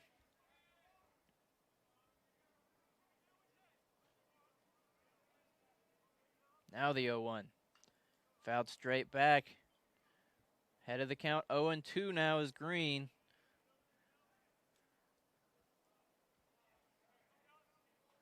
If you could strike him out again, that would be great. Or if you could get him to ground out again, you could hopefully get out of this very long top of the fourth that has seen Catawba drive in 5 runs.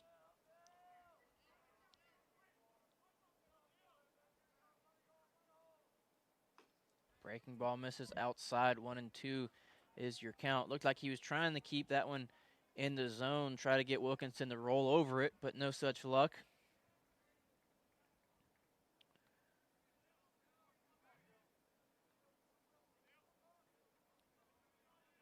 The 1-2. That time it looked like he tried to start a breaking ball inside and break it back across the plate and get him looking, but didn't have much snap on that one, so it just stayed inside for ball 2. The final stat line is now up for Penley. He pitched 3 innings, gave up 8 runs, 7 of which were earned, 8 hits, 1 walk, and 4 strikeouts. As Penley misses low and away, and Wilkinson's now worked the count full. Zach Miller lurks on deck. He started off this inning with a single.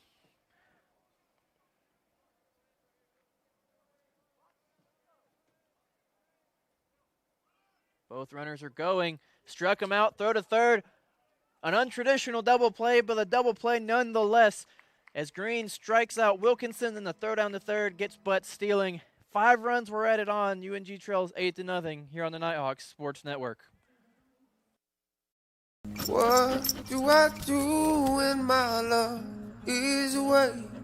Does it worry you to be alone? How do I feel at the end of the day? Are you sad cause you're on your own? I can't find a little help from my friends. So I'm gonna try a little help from my friends.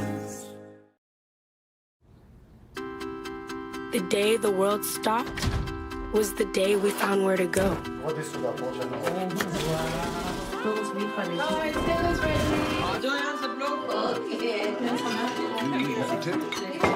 From now on, we're not going to leave anything on our plates because we've learned to savor the moments that were always there, and they never tasted this good.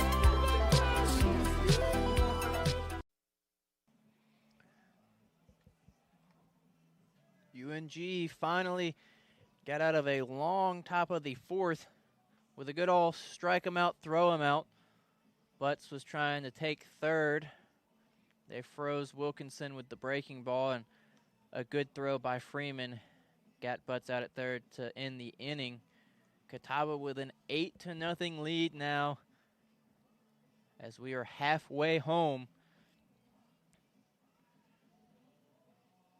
As UNG still just looking for their first hit.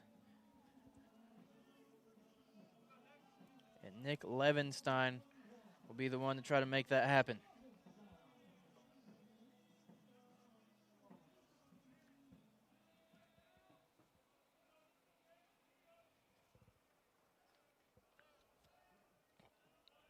Levy struck out looking his last time up.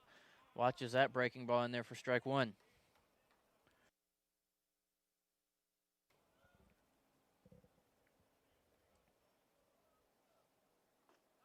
Watches another one in there for strike 2. A lot of movement on these pitches by Jilks. That one misses low for a ball. You can see why he has that 1.76 ERA. Very hard to hit with all that movement when he's finding the zone. But if anyone can do it, it is this Nighthawks lineup. 1-2 count to Levy. Pulls that one hard down the first baseline, but it curves foul. Tried to handcuff him inside, and he got around and almost made him pay, but couldn't quite keep it fair.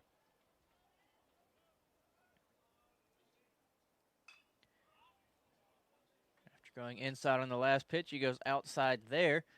But Levy was ready for that one and fouled it straight back.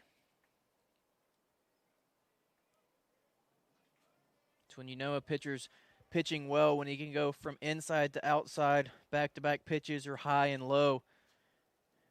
And we've seen all 4 of those from Jilks this at-bat as he left that one down the middle, and that's going to be a base hit for Levy. Line drive straight back where it came from. Looked like Mills might have a play, but he had to hold back and let it bounce in front of him. And with an 8-0 lead, the last thing that Mills wanted to do was let that one get by him. So first hit of the night for UNG. Caleb Freeman's now going to come up. He also struck out looking last time.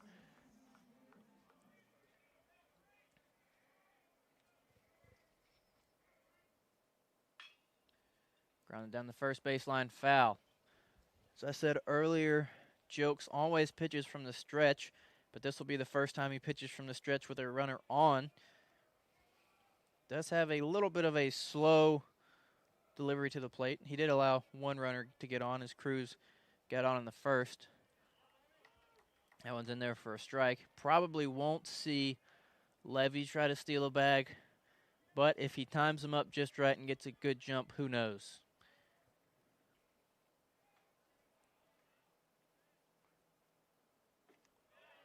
Freeman checked his swing on that one. Looked like it was probably a strike anyways, but gets the generous call. As we said earlier, that inside third to lefties is a pretty small zone. And so behind the plate, Freeman's seen that. And so he took advantage of knowing that small strike zone there. He's also crowding the plate from the left side. That one's at the same spot. Swung away, fouled it straight back. And we'll redo the 1-2 count. Jake Arnold lurking on deck. Man, has he had a great series.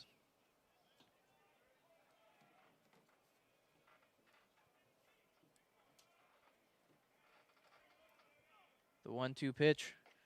Breaking ball. That one looked like it found the zone too, but another generous call for Freeman, and the count's now even at 2-2. Both of the balls to Caleb looked like they might have gotten a corner, but I guess the perks of working behind the plate is that you know what that strike zone looks like from the home plate umpire. So that one was a cutter down the middle. That's going to be popped up to the infield. And Perel will make that play. One down now for Jake Arnold.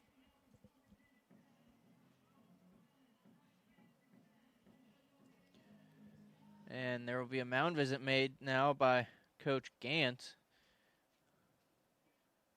Interesting to see what this is about.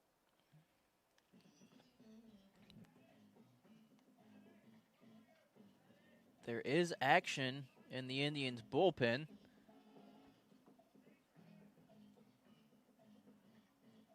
Hasn't gotten into any trouble so far this game, but he also has come out of the bullpen in relief for the majority of his appearances. So with 65 pitches, they might just be playing it conservative with this 8-0 lead.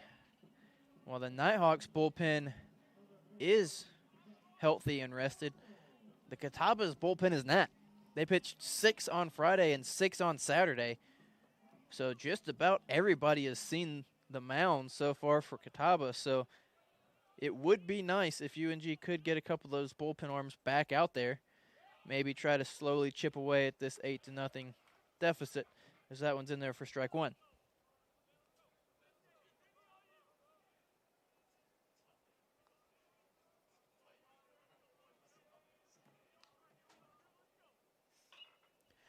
That one's lifted towards the left in no man's land, but Spiva's going to sprint in, slow up to a jog at the end, and make the play for out number 2 as Levy retreats back to first, and now Riley Frost is up to bat.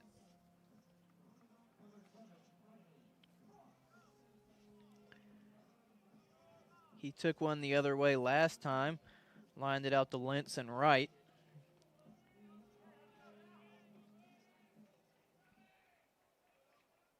3 for 9 on the series.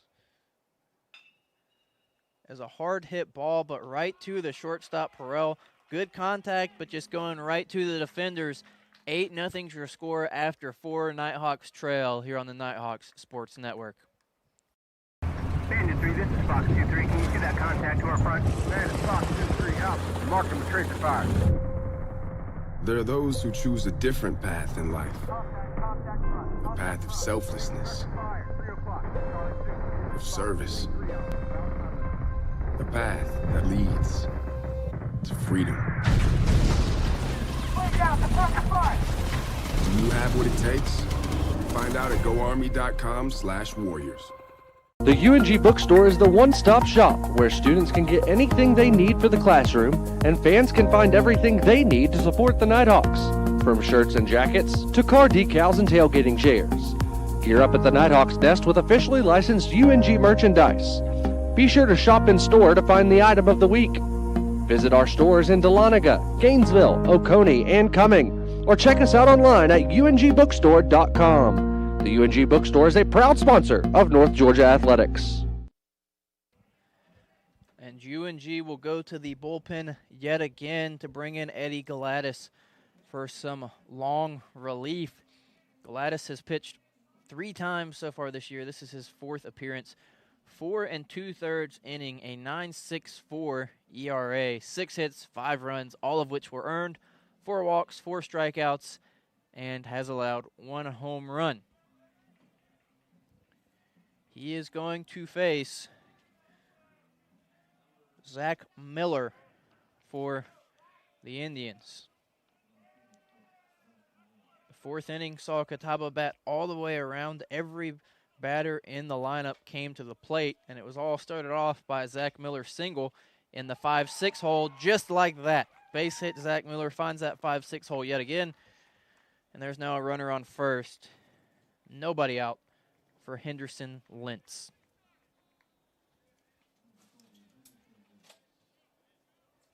Same start to the inning as the 4th, hopefully not the same outcome as UNG desperate to control Catawba here if they want any chance of chipping back and getting into the game. Luckily for Nighthawk Sports, on the other field, UNG softball just finished off a 5-inning mercy roll, beating Bluefield State 14-0. 12 hits to Bluefield's 1. So congratulations to the softball team on a well-fought win over there. Hopefully they can add to the win column at 5 for the first pitch in their second game. Hopefully Walker McCrary will be able to talk about a 8-0 comeback by the baseball team sometime during that game, as the 2-0 pitch is in there for strike 1.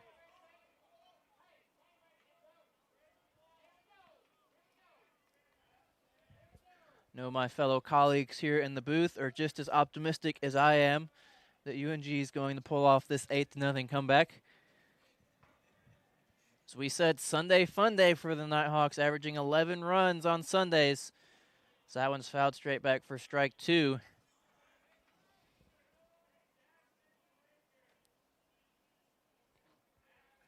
They have 5 innings left, minimum, to put up those 11 runs.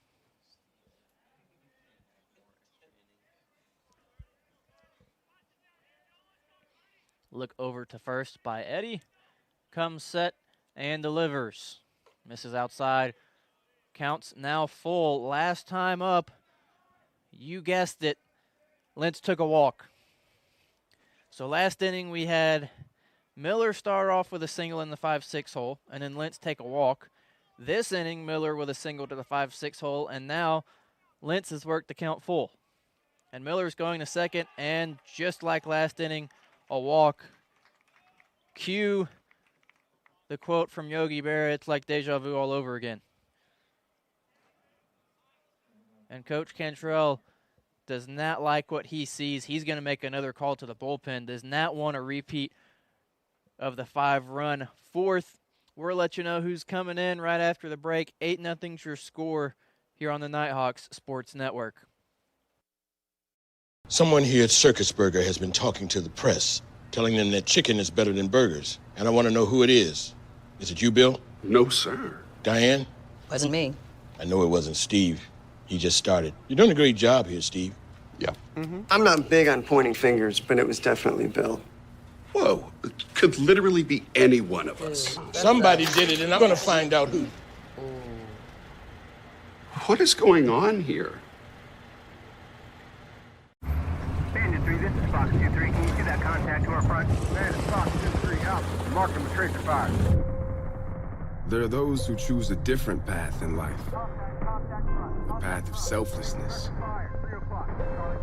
of service. The path that leads to freedom. Do you have what it takes? Find out at goarmy.com/warriors. Jacob Lassiette will take the mound now for UNG. Nobody out here in the top of the fifth. Runners on first and second. This is his fifth appearance out of the bullpen. He's pitched 4 2/3 so far this season. A 5.79 ERA. He's allowed 5 hits, 3 runs, all of which were earned, 2 walks, 3 strikeouts, and has hit 1 batter. Batters are hitting .263 against him on the season. He hopes to try to get out of yet another early mess here in the top of the fifth. He will face Anthony Ponce when he's done with his warm-up pitches.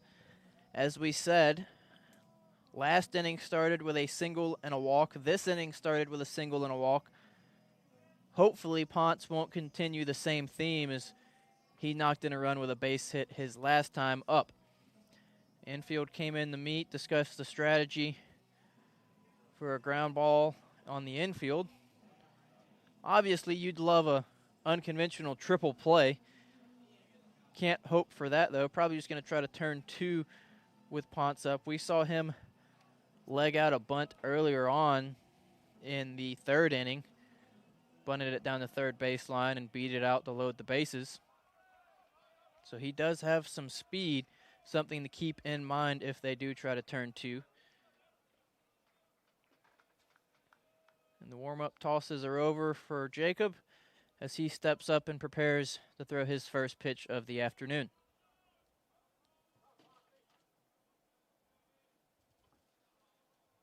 Look back to second, looks over again, the delivery. That one's in the dirt. Freeman has had his hands full behind the plate. He has had to stop a lot of balls that have bounced in front of him, but so far has done a good job. Does have 1 passed ball to his name, but when you have 9 or 10 pitches spiked in front of you, it's hard not to let one of them squeeze by. That one misses inside. Quickly behind 2-0 is Lassiette.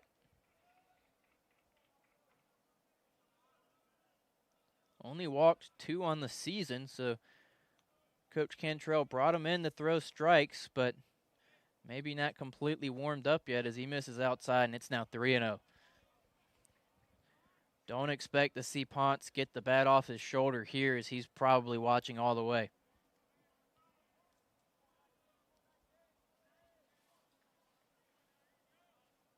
Lassiette gets the pitch, looks over to second. Delivers, ball forward. No. Okay. Gets the strike call. Ponce was getting ready to throw his bat to the dugout, but a favorable call on the inside corner for Lassiette. Home plate umpire has been giving that inside call all game, so the count's now 3-1. Gets that call again. Ponce looked like he was about ready to head to first yet again, but the count's now full to the DH. Carlos Lara lurking on deck.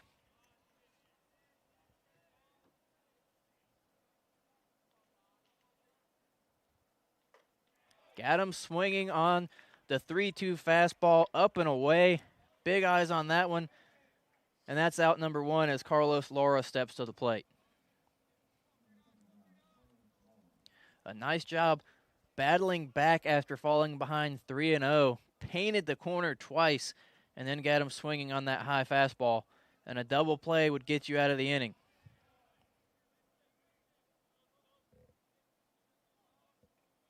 And that one gets past Freeman low and away, went right between his legs, and both runners will advance as Miller now stands on third and Lentz stands on second.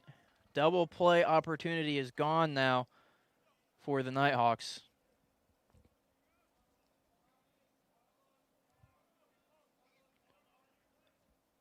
Looked like he tried to paint the low outside corner with that breaking ball, but a little too much snap and it didn't find the zone.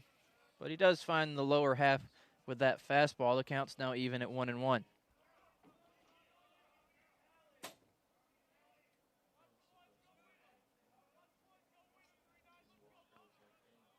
Jacob comes set, delivers. Cue shot over the UNG dugout. Lafayette's now ahead in the count 1-2.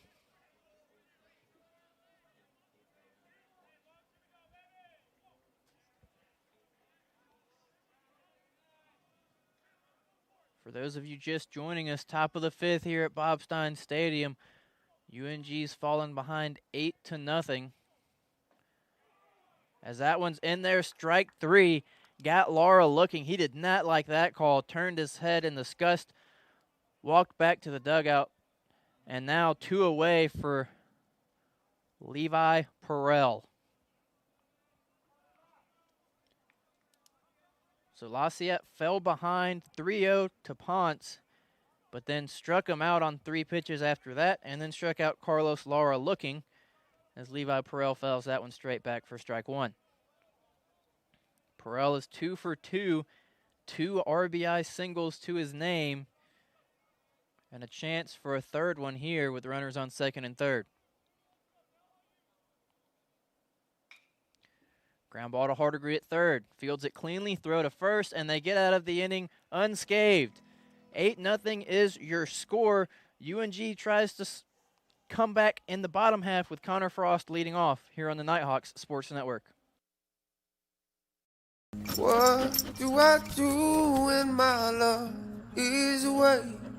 Does it worry you to be alone? How do I feel at the end of the day? Are you sad cause you're on your own? I can't find a little help from my friends. So I'm gonna try a little help from my friends. The day the world stopped was the day we found where to go.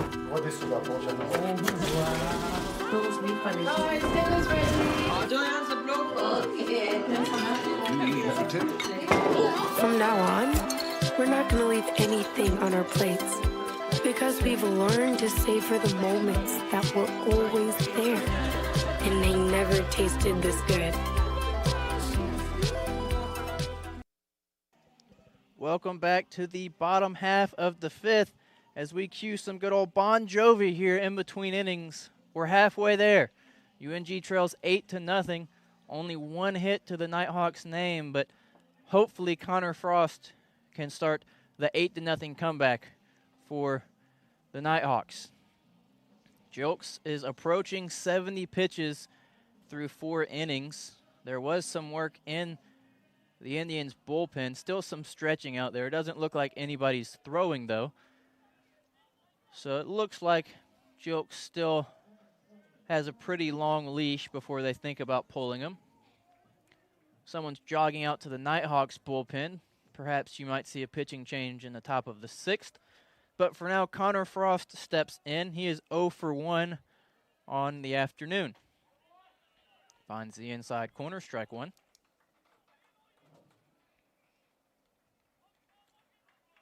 Frost 1 for 12 on the series, but hasn't really been struck out, so he's putting the ball in play. So he watches that one for a ball.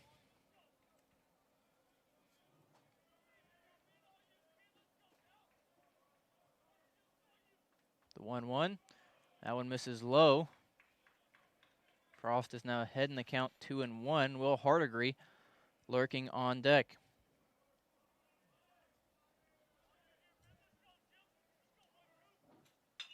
And he pokes the 2-1 pitch towards the shortstop Perel. He tried to make the backhanded play, but it rolled up his arm. We'll see how that's listed. Probably going to be a base hit for Connor, and now Hardigree is going to come up with a runner on first. That was listed as a base hit in the stat book, as Perrell probably wasn't going to be making a play on the speedy Connor Frost, as he was almost to first by the time the ball got to him. Hardigree grounded out to third his last time up. So that one misses low and away. Ball one.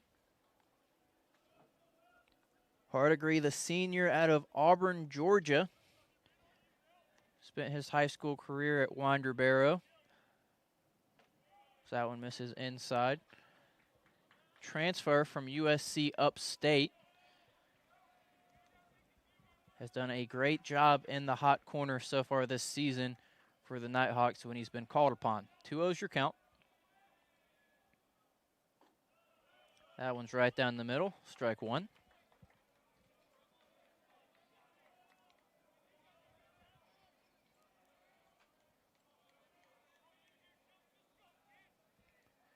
Connor with a very conservative lead on first. Doesn't look like he's going to be going. Ground ball to second.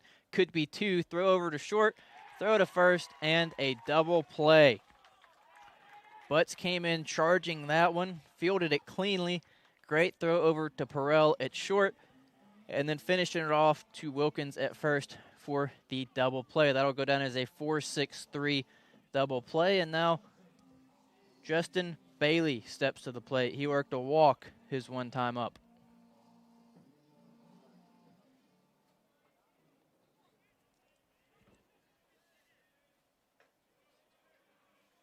That one looks like it might have missed a tad high. Ball one.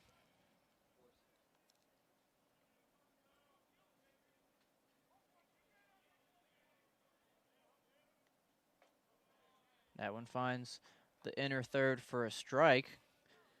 Those inside pitches to righty have been called all afternoon.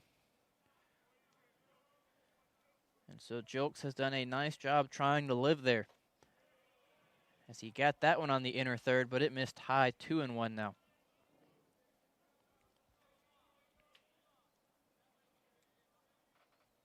If Bailey can get on, you will turn the lineup card over for Cruz Taylor. And a generous strike call there on the outer half. Counts now even at 2-2. A nice frame job by Miller, bringing his glove back over the plate to get the call. Twos all across. Number 2, Bailey up to bat. 2-2's your count. 2 outs. So that one's fouled straight back.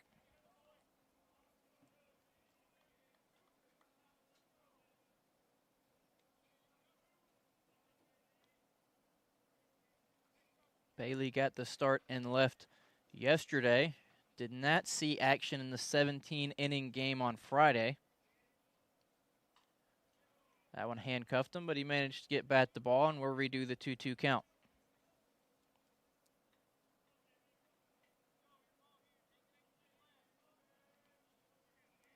Jilks approaching 80 pitches. This could be his last inning. They might just be trying to let him qualify for a win, as he normally comes out of the bullpen. But when you're pitching this well, if you've still got some heat behind that fastball, why go sit down now?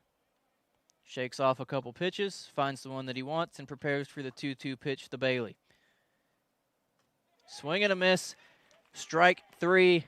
So base hit to start the inning, but nothing going after that. UNG still trails 8-0 after 5 here on the Nighthawks Sports Network. Before the house, before the office, the late nights and new bosses. Before the last hugs, the wins and the losses.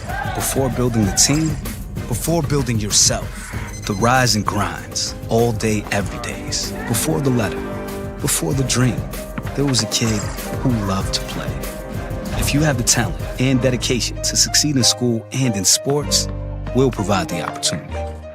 Someone here at Circus Burger has been talking to the press, telling them that chicken is better than burgers. And I want to know who it is.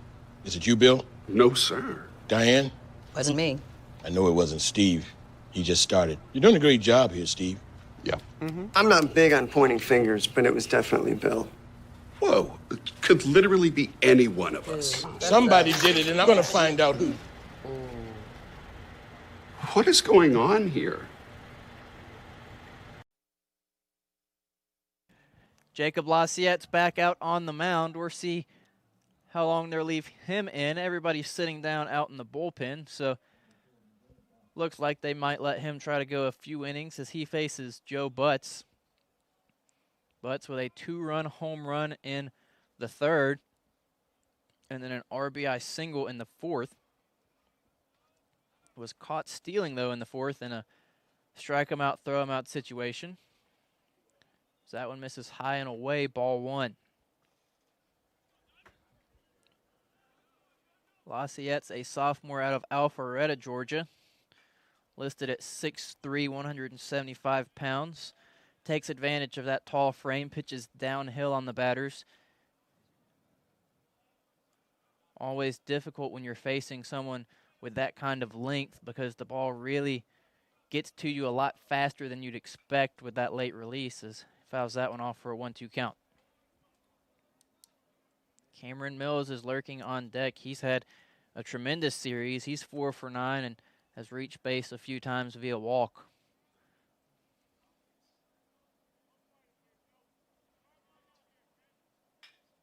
And that one's hit into the gap in right center. That might be extra bases. Butts round first, headed to second. Taylor makes the throw to second, but it's offline, and that's going to be a double for Butts.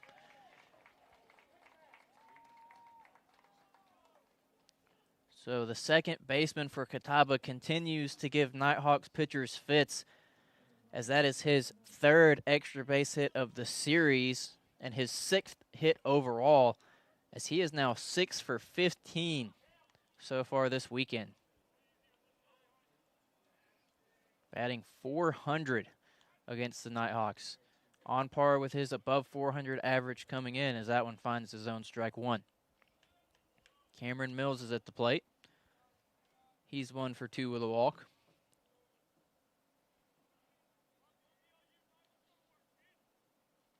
Look back to second. Now delivers, fouled straight back, strike two.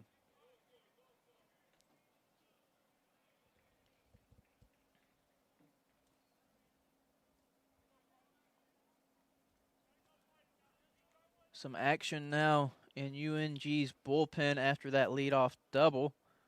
Also still some action in the Catawba bullpen. So that one's in the dirt. Ball one. Freeman is going to be happy to have a couple days off after this weekend.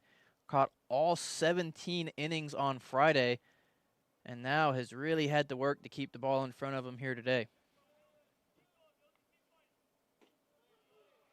And finds the outside corner. Beautiful paint job there by Lassiette, and one's down now after Mills struck out looking.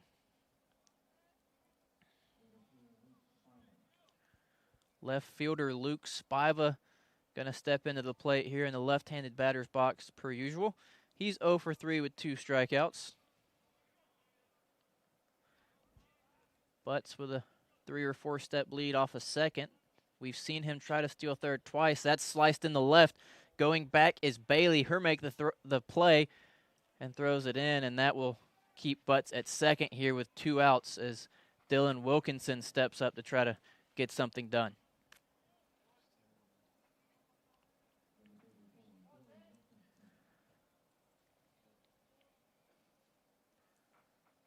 Wilkinson has stranded 5 base runners as he was the final out of both the 3rd and 4th inning,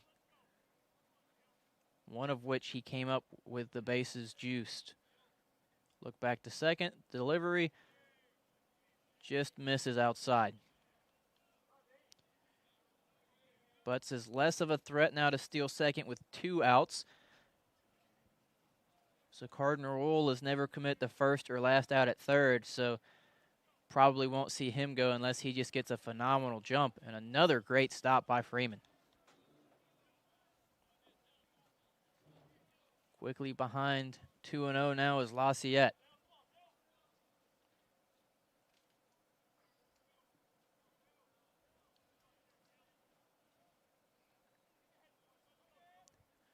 Finds the pitch that he wants, comes set, look to second, look back over, and now he pitches, and that one's going to miss outside, quickly behind 3-0. We saw him fall behind 3-0 to Anthony Ponce last inning. Came back and struck him out with 3 beautiful pitches on the outer half.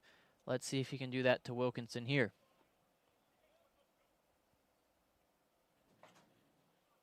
And he does that with that pitch. Paints the inside corner, 3-1 now.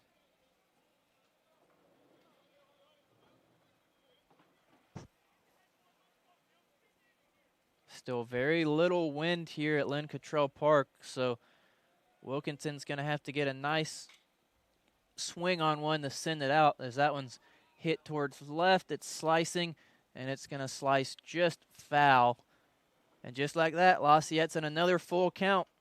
Fell behind 3-0 just like he did to Ponce and worked it full here.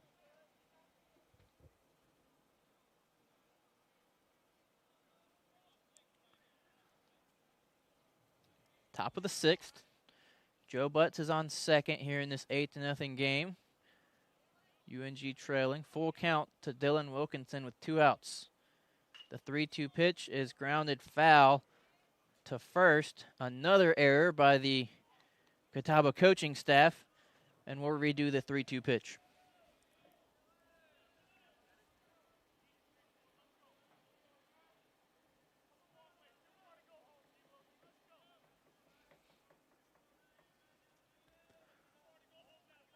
Lassiette looks to second, delivers. That one's in the dirt. He walks him, and Butts is headed towards third.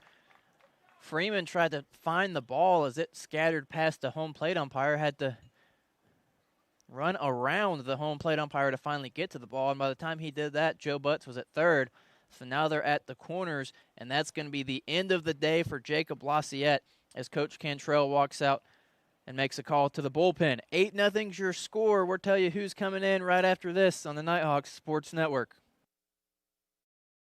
Bandit 3, this is Fox 2-3. Can you see that contact to our front? Man, it's Fox 2-3 out. Mark him with tracer fire. There are those who choose a different path in life. A path of selflessness, of service. A path that leads to freedom. Do you have what it takes? Find out at goarmy.com/warriors. The UNG Bookstore is the one-stop shop where students can get anything they need for the classroom, and fans can find everything they need to support the Nighthawks, from shirts and jackets to car decals and tailgating chairs. Gear up at the Nighthawks desk with officially licensed UNG merchandise. Be sure to shop in store to find the item of the week. Visit our stores in Dahlonega, Gainesville, Oconee, and Cumming, or check us out online at ungbookstore.com. The UNG Bookstore is a proud sponsor of North Georgia Athletics. And the call to the bullpen will be Bo Jones. Will be his 8th appearance out of the pen. Has been pitching lights out thus far this season. 8 innings pitched, a 1.13 ERA, 7 hits allowed, only 1 earned run, 7 walks, 6 strikeouts, and has not given up a home run. Batters are hitting .226 against Bo thus far this season. He has already pitched once in this series, as he pitched on Friday, I believe it was. Pitched 2/3 of an inning. Walked 1, struck out 1. One of the 5 pitchers to pitch in the 17-inning contest on Friday. He tells Freeman that he's got 2 more pitches left before he's ready. He will face the catcher, Zach Miller. Runners are at the corners. Joe Butts at third. Anything past Freeman, and you're going to see him head straight home. He's probably the fastest player on the field. On first base, though, you have Dylan Wilkinson. If they send him and try to get him to second with runners at the corners, this time you might see them throw down. Normally with runners at the corners, you concede that stolen base. But with 2 outs and a slow runner on first, if you see him go, you'll probably definitely see Freeman try to pop up and throw him out. The first pitch from Bo. Swing and a miss, strike one.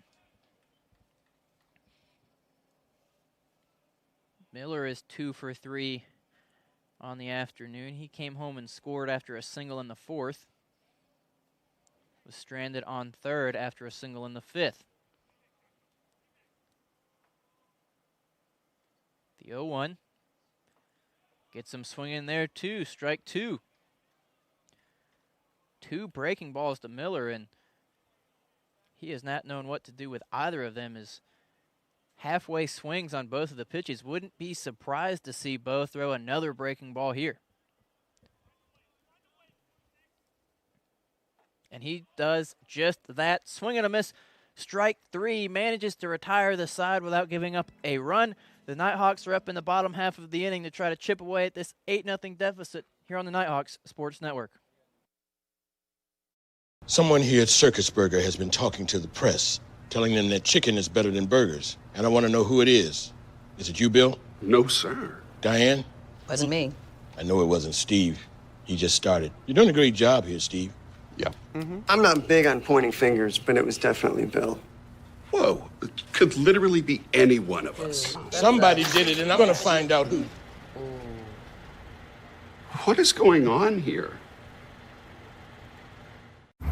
Bandit 3, this is Fox 2-3. Can you see that contact to our front? Man, it's Fox 2-3, out.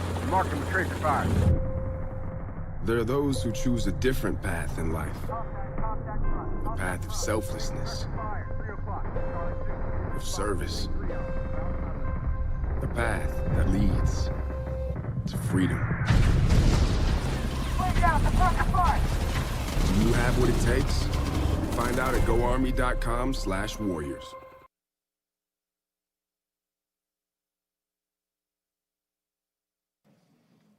And that will be the end of the day for Catawba starting pitcher Ben Jilks. And I'm sure the Nighthawks batters are happy to see that, as he pitched an absolute gem, throwing 5 innings, 83 pitches, 2 hits, 2 walks, 5 strikeouts. Never really seemed to have any sort of issue throwing strikes or seemed to ever get in any sort of jam. And so now, taking the mound for Catawba is Michael Gracer. This is his 7th appearance. 2 starts for Gracer. He's got a 5.91 ERA. It's 1-1 on the year. Pitched 10 2/3 of an inning so far. 11 hits, 8 runs, 7 of which were earned. 4 walks, 9 strikeouts. But his Achilles heel, he's given up 3 home runs. As Cruz Taylor steps up, watches that one for a strike. We know that Taylor has the ability to hit the long ball. His last series against Queens, he sent us in the extras in the bottom of the 9th with a solo shot. And then in the 17-inning affair on Friday, he cut the lead in half to make the score 2-1 with a long ball in the bottom of the 8th. He works the count even 1-1. He is 0 for 1 on the day. Did work a walk in the first, however. And just does get under that one. Sends it to left field. That looked like his pitch, but he floats it up, and Spiva is there to make the play for out number 1. He read that breaking ball perfectly from Gracer. Got the barrel of the bat on the ball, but just did get under it and lifted it up for a fly out. Now Tim Conway will step up to the plate. 2 for 13 on the series with 5 strikeouts. He has been in the definition of a slump so far, but hopefully looking to break out of it here. Quickly behind 0-2 though. Any player will tell you when you're in a slump and not seeing the ball well, it seems like you're always in an 0-2 count, and that's the case for Conway right now. But he watches that one in the dirt. 1-2 is your count.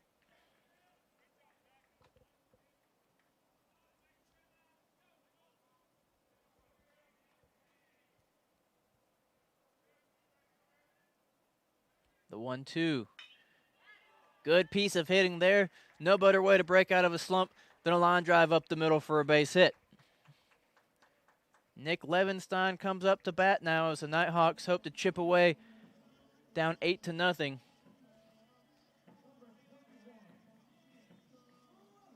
Levy is 3 for 7 on the series. A home run in the 9th on Friday to send us into extras, and then a double off the top of the wall later on in the 14th. He has intimidated these Catawba pitchers so much that he worked 3 walks yesterday, including an intentional walk.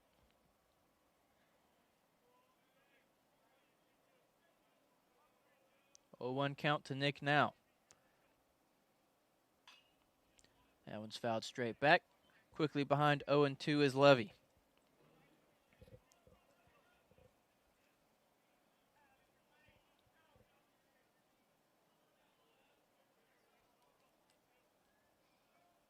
Conway with an aggressive lead on first. And that one's lifted to right field. Going back at the track at the wall. That one's gone. Nick Levenstein with his second home run of the season, and it is now 8-2.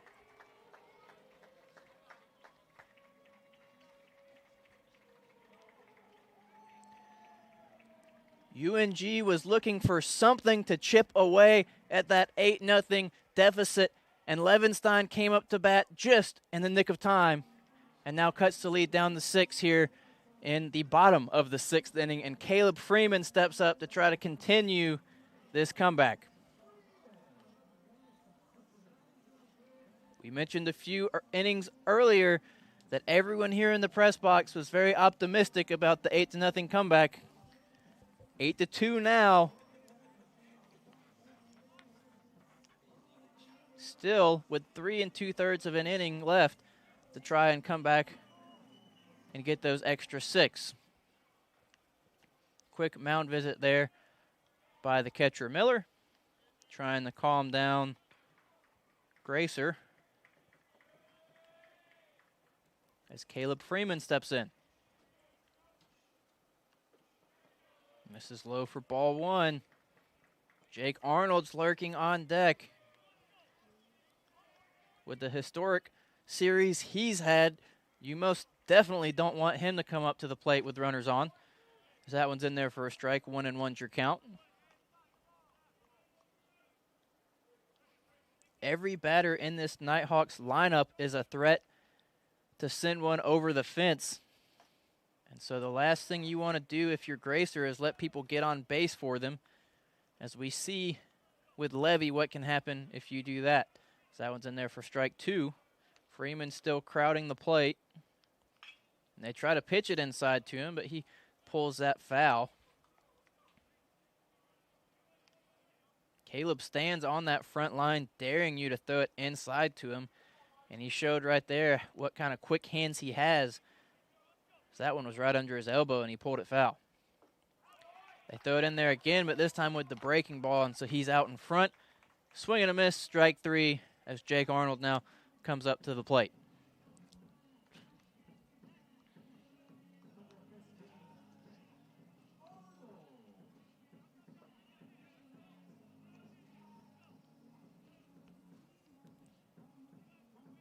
Arnold only has 1 hit this series as he's 1 for 10, but he has worked 2 walks, and that 1 hit was to knock in a run yesterday.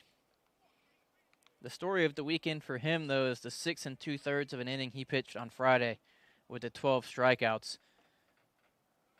Not many players could do that and start the next day at first, but he did just that and is back out there today as he works a 1-1 count.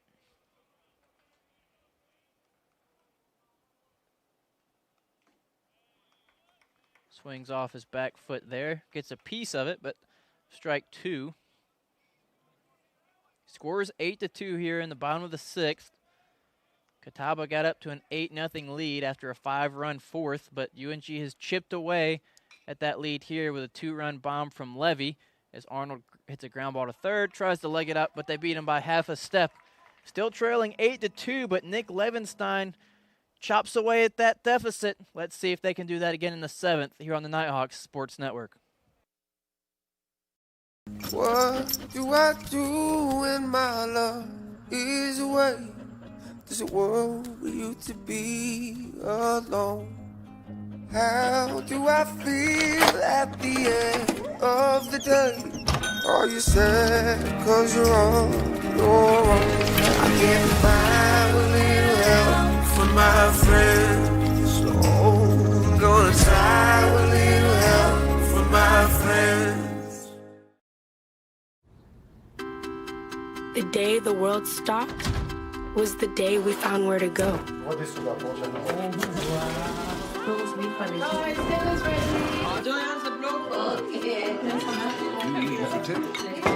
From now on, we're not going to leave anything on our plates because we've learned to savor the moments that were always there, and they never tasted this good. Bo Jones is back out on the mound here in the top of the 7th. As we said in the 6th, Bo has done a great job eating innings for the Nighthawks and keeping them in ball games. To quote the old 1990s Bo Jackson commercials, Bo knows how to get out of a jam, and he looks to do just that here in the top of the 7th as the Nighthawks try to chip away at Catawba's 8-2 lead. He finishes his warm-up pitches. Throw down to the Frost brothers at second, and we are ready to get underway here in the top of the 7th as Henderson Lentz is set to lead off. Only recorded one at-bat so far today. He's walked twice.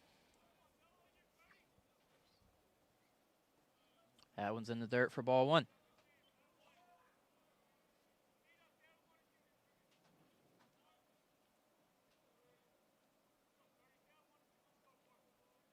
The 1-0 pitch. That one finds the zone. Count's now even. Heading into the bottom of the 6th, UNG was trailing 8-0. They knew if they wanted to come back, they would most likely have to put up 2 runs each inning to chop away at that lead. And they did just that in the 6th with a 2-run homer. We'll see if they can continue that success in the 7th, 8th, and 9th.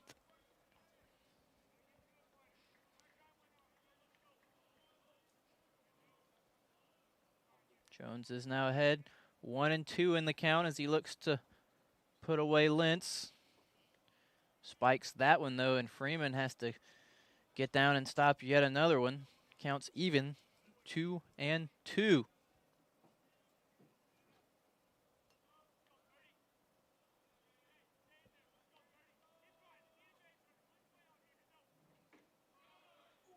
Wanted the inside corner there, but that's part of the zone that hasn't been getting very many calls, and so the count's now full. Bo Jones, a senior out of Houston, Georgia, played at Mills Creek High School.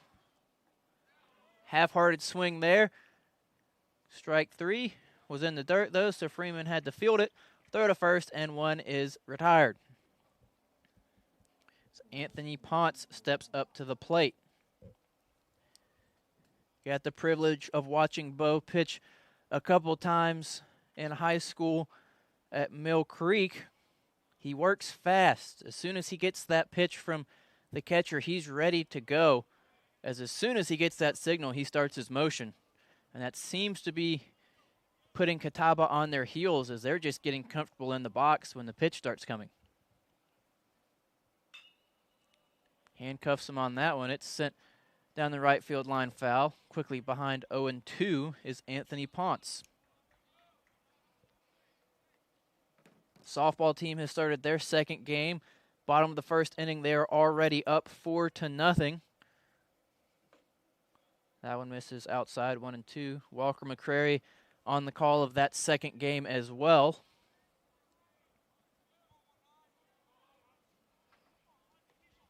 The 1-2 pitch. Got him with the breaking ball. Beautiful pitch. Was on his heels. Swung right through it. Strikeout number 2 as Carlos Lara comes up to the plate. He's 1 for 3 with 2 strikeouts. He has scored once, however.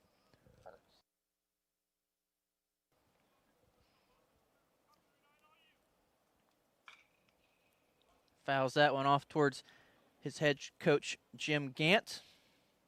0-1 count now. Is some action in the UNG bullpen as well as the Catawba bullpen. That's been pretty consistent since the 5th inning as he gets the barrel of the bat on that one. That's sent to deep left field. But Bailey is there to make the play. Looked like that one might have gone, but it died at the warning track, and that retires the side. Time to stretch. 8-2 is your score here on the Nighthawks Sports Network.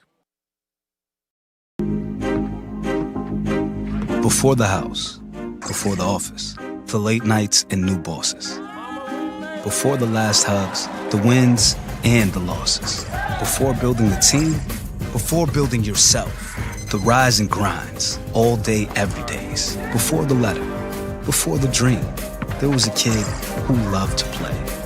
If you have the talent and dedication to succeed in school and in sports, we'll provide the opportunity. Someone here at Circus Burger has been talking to the press, telling them that chicken is better than burgers. And I want to know who it is.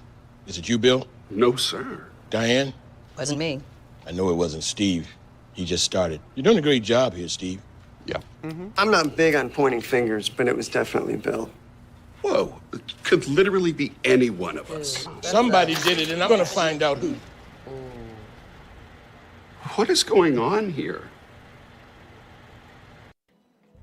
And Catawba will make a call to the bullpen here as they bring in Ryan Street. So that will be the end of the day for Gracer. His final stat line is 1 inning, 2 hits, 2 runs, both of which were earned. He did, however, strike out 1. Ryan Street's, of course, 5th appearance out of the bullpen for the Indians, a 2.7 ERA, has pitched 6 2/3 innings, 7 hits, 2 runs allowed, both of which were earned, 5 strikeouts, 1 walk, 1 hits batsman. He's also allowed 1 long ball. We mentioned coming in last inning that Michael Gracer's Achilles heel was the long ball, and he allowed his 4th of the season against Levy. Up to bat now for the Nighthawks is Riley Frost. Had a good start to the series, 3 for 8 in the first 2 contests, but 0 for 2 thus far today.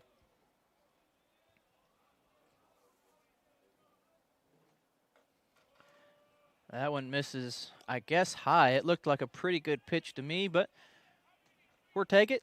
Ball 1.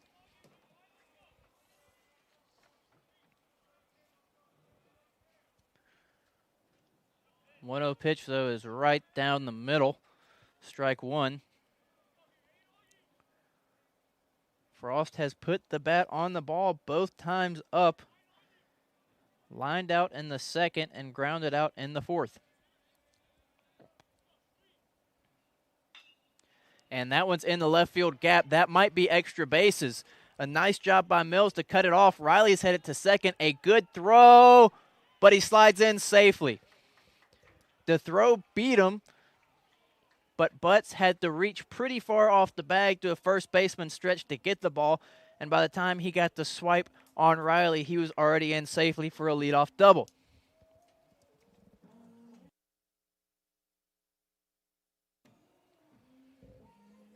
Riley's brother Connor Frost now steps up to the plate. The Nighthawks are threatening here in the bottom half of the 7th.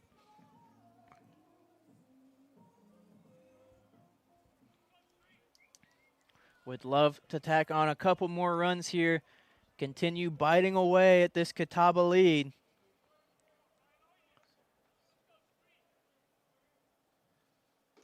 So that one misses low and away. 1-0's your count.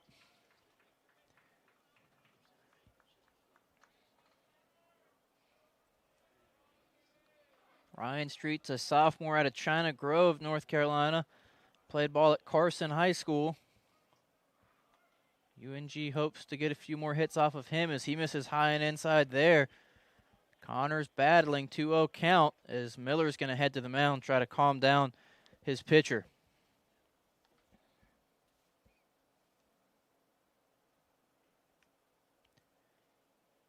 Thus far, halfway through his 2nd batter, number 8 is not pitching too great. as Connor tries to get on base.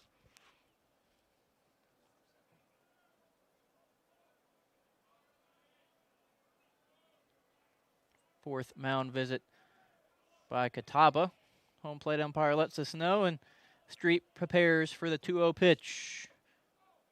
Ooh, inside, got the call. Connor with the same ooh that I gave. It's now 2-1. They have been getting that inside call all afternoon, so it has at least stayed consistent. Same pitch and got him again, and Connor's shaking his head. That pitch is not a strike on the inner third, but they're getting it, so why not keep throwing there? Wouldn't be surprised to see Street start one there again. But Connor's seen it twice, so he's ready for it now. Riley on second, no outs, 2-2 count. Catawba's up 8-2 here in the bottom of the 7th as Connor calls time.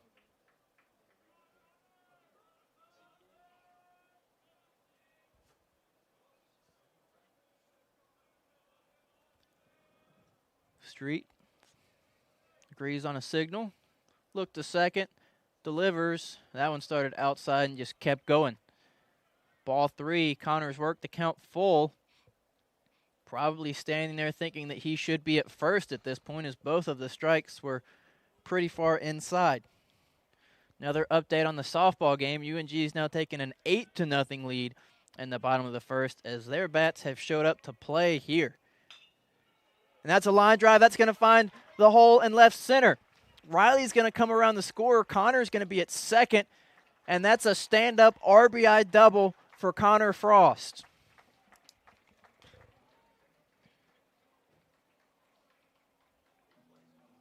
So Frost comes around the score on the Frost double. And now it looks like that might be the end of the day for Ryan Street as Coach Gant makes the long trot out to the mound, waiting to see if he's going to be taking the ball from Street, and he does. That will be a call to the bullpen. UNG knocks in one, trying to fight back. We'll see who's coming in right after this on the Nighthawks Sports Network.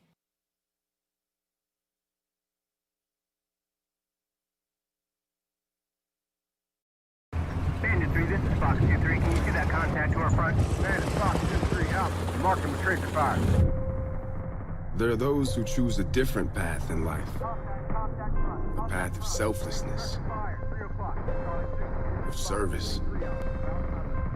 A path that leads to freedom. Do you have what it takes? Find out at goarmy.com/warriors. The UNG Bookstore is the one-stop shop where students can get anything they need for the classroom and fans can find everything they need to support the Nighthawks, from shirts and jackets to car decals and tailgating chairs. Gear up at the Nighthawks desk with officially licensed UNG merchandise. Be sure to shop in store to find the item of the week. Visit our stores in Dahlonega, Gainesville, Oconee, and Cumming, or check us out online at ungbookstore.com. The UNG Bookstore is a proud sponsor of North Georgia Athletics. And it will be Dawson Painter taking the mound. The stat sheet is still not over for the previous pitcher for the Indians, as Connor Frost is still on second, and that run is Ryan Street's responsibility. Painter on the season, his 5th appearance, a 4.76 ERA. He does have one save to his name. He's pitched 5 2/3, allowed 5 hits, 3 runs, all earned, 3 walks, has struck out 4, and batters are hitting .238 against him. So he is prone to walk a few hitters, and we have seen this series that the Nighthawks will work the count as Will Hardigree steps to the plate, trying to keep the momentum going for the Nighthawks. Hardigree's 0 for 5 in the series, so he is due for a hit here.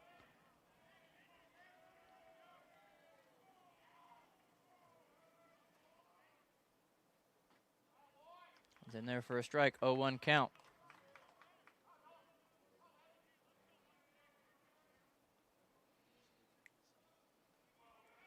UNG trails by 5 after adding a third run on the bottom of the 7th. 8-3 is the score. So that one misses low and away for ball 1. Painter started in the outfield for the Indians on Friday, coming in the pitch here today. Pitching from the stretch with Connor on second. Not sure if he does that with no one on or not. We haven't seen him pitch with the bases cleared yet. The 1-1. Fouled off. When he pitches, he comes over the top a little, but falls off 3/4 at the end of his delivery. Very unique way of coming set as he kind of hides the ball behind his hip, probably as he grips it for whatever pitch he wants to throw, and then comes set with the glove up around belt level. The 1-2 pitch is fouled straight back, and Hardigree will try again.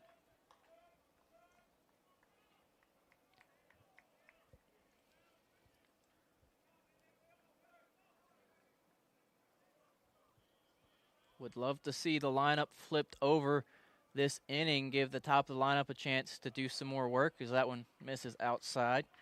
Counts now even at 2-2. Right now, Ben Jilks is set up for the win. He got the win in the game on Friday, so he's already 1-0 in the series after pitching in the 17th on Friday, hoping to make it 2-0. That one's lifted to left center. Going back towards the wall is Spiva, but that one's still going to be in play. Connor's going to tag up and head for third. No, he's going to retreat after getting about a third of the way there. Just wanted to make Mills make the throw, see if it was off target or not. And one's down now for Justin Bailey.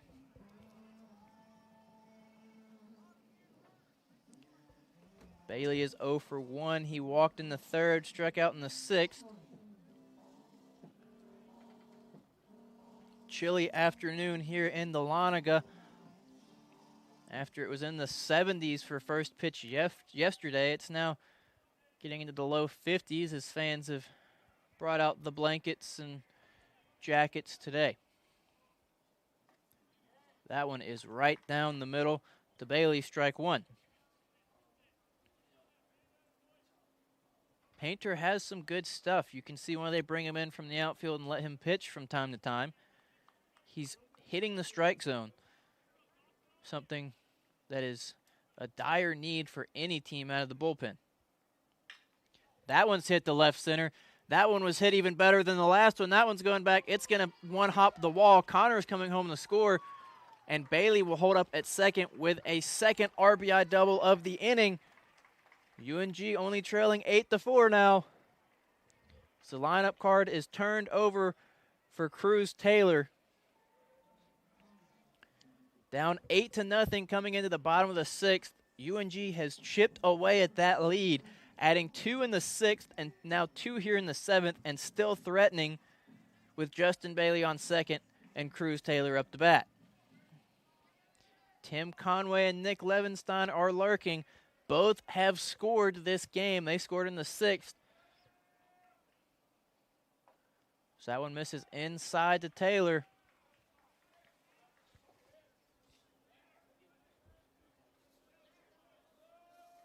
Taylor has had a good series.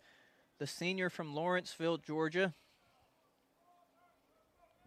He's gotten it done on the base pass with his speed, in the outfield with his glove, and of course in the batter's box with his bat. Continuing the great plate discipline, working a 2-0 count.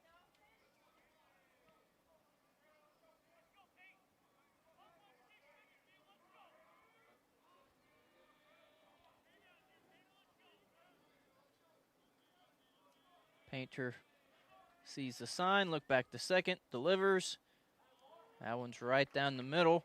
Taylor was watching the whole way in a 2-0 count, and now it's 2-1 to the center fielder.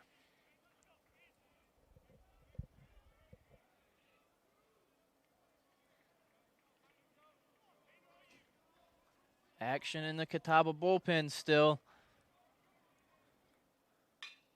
Taylor hits that to the right side. The play will be made by Butts, but it will advance Bailey to third, and now Bailey's 90 feet away for Tim Conway.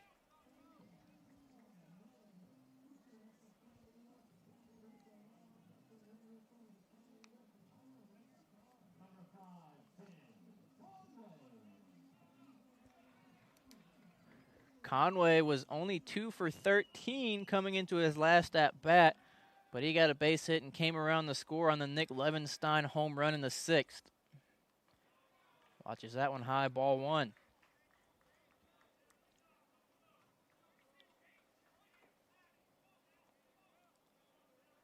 They definitely don't want to give Levenstein a chance to bring it within 1 this inning. 4 for 9 with 3 walks. Over a 500 on-base percentage for Levy this series.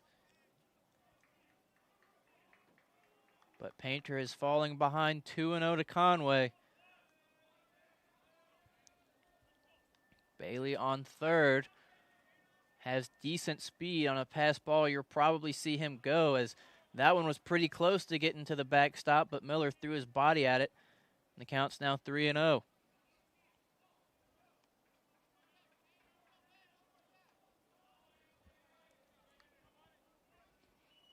Nighthawks bullpen is quiet. Looks like you'll probably see Bo Jones trot out for the top of the 8th. The 3-0. Watching the whole way and taking the walk is Tim Conway. Runners are now at the corners for the big batted Nick Levenstein.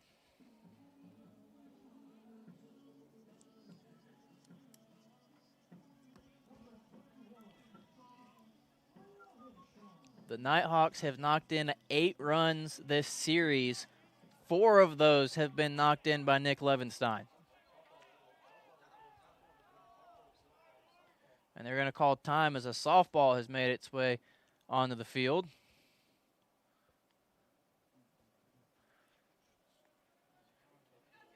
The way Levy's been hitting this series, he probably thinks he's seeing the softball as he is putting bat to ball every time up. Bullpen's going to toss around the softball. Finally get it out over the fence. Gets that favorable outside corner call. Levy's behind 0-1. Levy, only a junior from Arvada, Colorado. The elevation change has not affected the pop in his bat.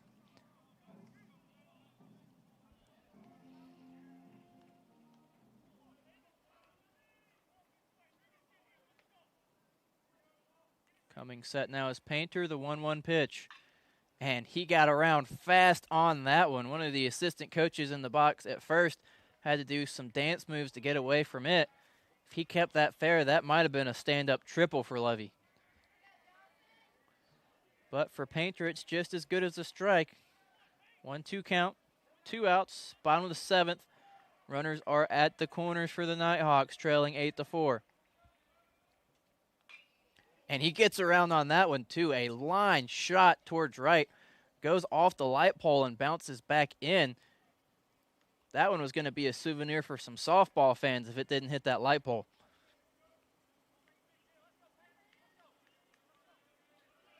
He has tested Levy inside twice, and Levy has hit absolute rockets both times. I don't expect him to go inside to him again. He does, and Levy hits it to deep right center. Going back at the ball at the track. That's gone. Nick Levenstein with his 2nd home run of the game. It is now 8-7.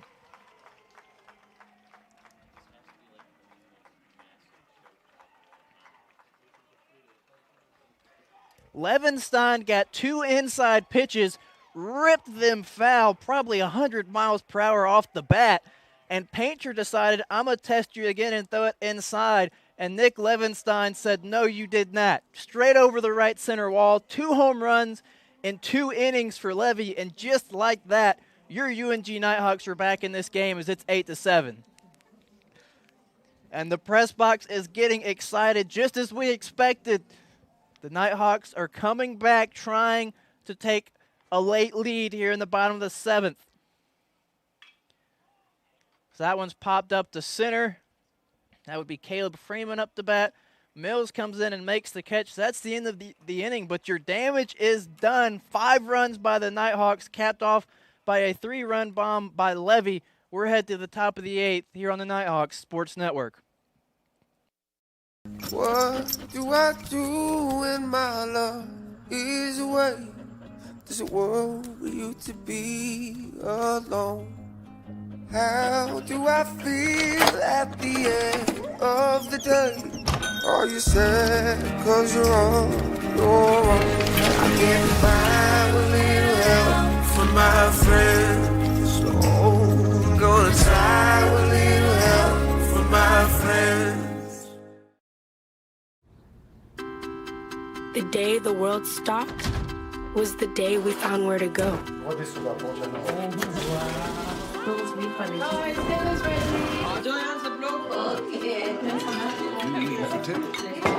From now on, we're not going to leave anything on our plates because we've learned to savor the moments that were always there, and they never tasted this good.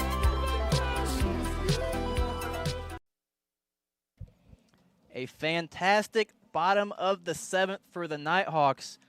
Cuts the lead down to 1. Dangerous territory for Catawba. They took an early 8-0 lead after a 5-run 4th, but then Nick Levenstein hit a 2-run shot in the bottom of the 6th to cut the lead down to 6. Then the bottom of the 7th, some small ball, a couple doubles, knocked the lead back down to 4, but then a Nick Levenstein bomb in the 7th as well has now made this an 8-7 game. It's Nick Levenstein's world, and we're just living in it. As Bo Jones prepares to pitch now to Levi Perrell. Perrell's had a good afternoon, 2 for 3, has scored both times when he's gotten on base. Bo Jones paints that inside corner so well. Strike 1. Action in the Nighthawks bullpen now. Double barrel action in Catawba's bullpen as that's rolled over down the third baseline. And Hardigree is going to make the smart call and wait for it to roll out of play. So that would have been a base hit for Perrell if he went and picked it up. 0-2 count now to Levi.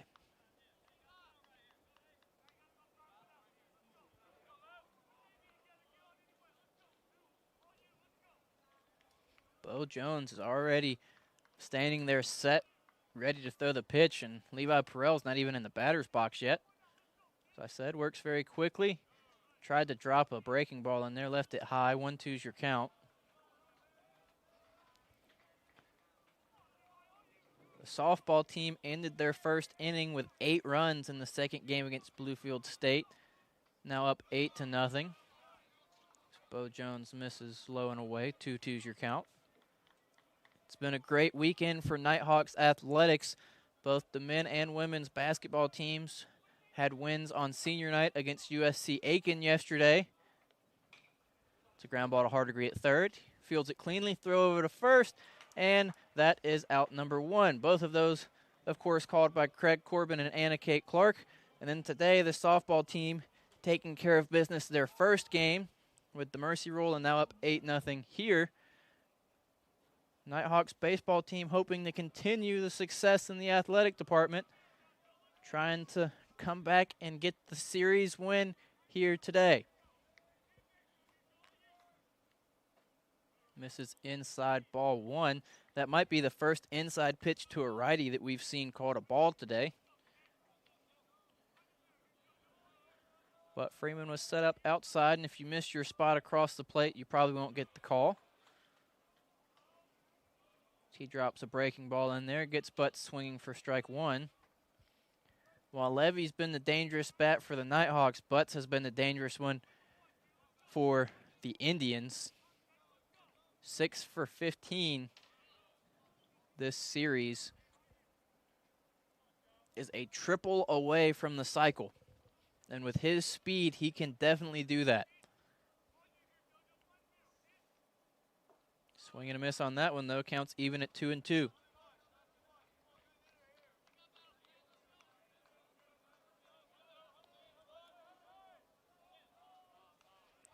Time is called as a baseball from the Nighthawks bullpen trickles in. Now double barrel action down there. Can't tell who's warming up over there. We'll let you know when we find out. As the 2-2 pitch freezes the leadoff man, Joe Butts, for strike 3, and Freeman was real excited about that one. He came up and threw a bullet to Hardigree at first, as 2 are now away for Cameron Mills.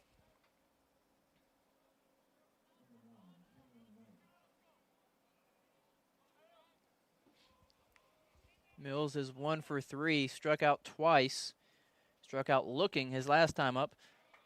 He swings through that one.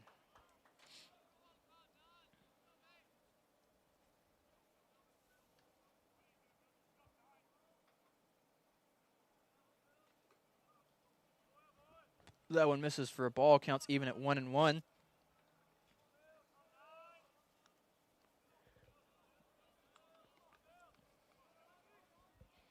Mills started off hot this series with 3 straight singles on Friday. Has cooled down since, only getting 1 hit since that third at-bat on Friday. Did not get the start yesterday.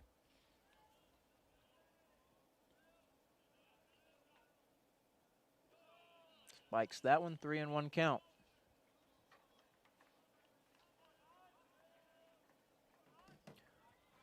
Bo Jones going to take a quick walk around the mound, calm his nerves a little as he prepares to deliver the 3-1 count from the windup. Shakes off Freeman, looks in, makes sure they're on the right page, agrees on that call, and delivers one right down the middle for strike 2.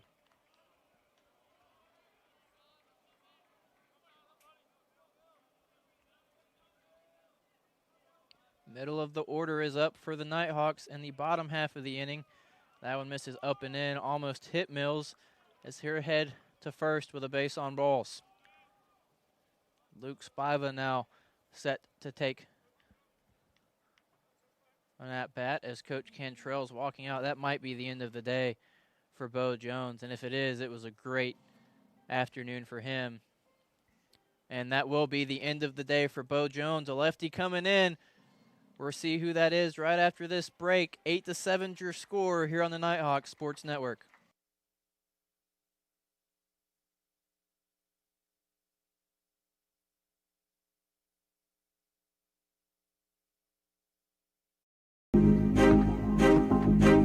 Before the house, before the office, the late nights and new bosses. Before the last hugs, the wins and the losses. Before building the team, before building yourself, the rise and grinds, all day, every days. Before the letter, before the dream, there was a kid who loved to play. If you have the talent and dedication to succeed in school and in sports, we'll provide the opportunity. Someone here at Circus Burger has been talking to the press, telling them that chicken is better than burgers, and I want to know who it is. Is it you, Bill? No, sir. Diane? Wasn't me. I know it wasn't Steve. He just started. You're doing a great job here, Steve. Yeah. I'm not big on pointing fingers, but it was definitely Bill. Whoa, it could literally be any one of us. Somebody did it, and I'm going to find out who. What is going on here?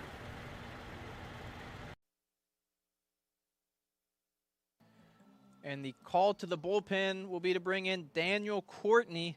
He has pitched once already this series. He pitched on Friday in the 17th inning, walked 2, ended up walking in the winning run, was given the loss, but outside of that has been very efficient this season. This is his 6th appearance out of the bullpen, a 1.23 ERA, of course 0-1 after receiving the loss on Friday. He's pitched 7 1/3, 4 hits allowed, 2 runs, only one of which was earned. So that was an unearned run he gave up on Friday after an error at first. He's walked 3, struck out 6, and hit 1. Batters are hitting only 148 against Courtney. He will face the 3-hole hitter for the Indians, Luke Spiva. Spiva is 0 for 4 on the day. So that one misses high and inside. A little bit of a funky delivery from Courtney. He drops down 3/4, almost sidearm. When he follows through with that back leg, he kind of falls off the side of the mound is what it looks like.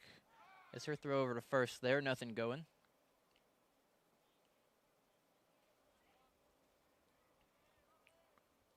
With love to get this final out and get the hot UNG bats up to the plate in the bottom half of the inning.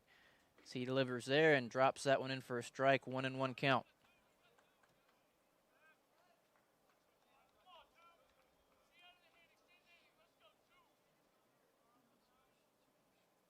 Looks in, gets his sign, comes set, look over the first, double checks first, and that one finds the outside corner for strike 2. Spiva was not happy with that call. He stepped out of the batter's box shaking his head, but as we said earlier, that outside pitch to lefties has been called all day as he drops a breaking ball in there. Strike 3. One batter faced, one strikeout for Courtney. Jake Arnold will come to the plate in the bottom half of the inning. UNG trails 8-7 here on the Nighthawk Sports Network. Bandit 3, this is Fox 2-3. Can you see that contact to our front? Man, it's Fox 2-3 out. Mark him with tracer fire. There are those who choose a different path in life. A path of selflessness, of service. A path that leads to freedom. Do you have what it takes? Find out at goarmy.com/warriors. The UNG Bookstore is the one-stop shop where students can get anything they need for the classroom and fans can find everything they need to support the Nighthawks, from shirts and jackets to car decals and tailgating chairs. Gear up at the Nighthawks Nest with officially licensed UNG merchandise. Be sure to shop in store to find the item of the week. Visit our stores in Dahlonega, Gainesville, Oconee, and Cumming, or check us out online at ungbookstore.com. The UNG Bookstore is a proud sponsor of North Georgia Athletics. We greet you in the bottom of the 8th with a Bob Stein Stadium tradition. Sweet Caroline playing over the loudspeakers as Catawba makes a call to the bullpen. It will be Robbie Cowie. He pitched on Friday. He was the one that gave up the solo shot to Nick Levenstein, but then again, who hasn't given up a home run to Nick Levenstein this weekend? As he pitched 1 1/3 on Friday, gave up 2 hits, that 1 earned run. Was not considered a hold or a save in the stat book, but he didn't get the loss either. His stats on the season, 1-0, 5 appearances. This is his 6th out of the bullpen. He's pitched 6 2/3, 4 hits, 2 runs, none of which were earned. Has walked 4, struck out 8, and batters are batting 167 against him, but he has given up 1 long ball. And wouldn't it be a great story for Jake Arnold to tie it up here with 1 in the bottom of the 8th after his performance on Friday? As that's hit the deep left field. It's going back. They're going to watch that one fly. Jake Arnold hits that one off the left center wall, and we have a tie ball game.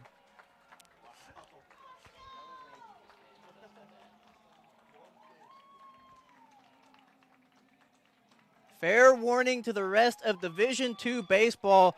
Jake Arnold is ready to play. Put that one on SportsCenter. 6 2/3 pitched on Friday, 1 hit, 12 strikeouts, the most ever by a D2 reliever. And then he shows up and ties the game 8-8 here in the bottom of the 8th with a solo shot.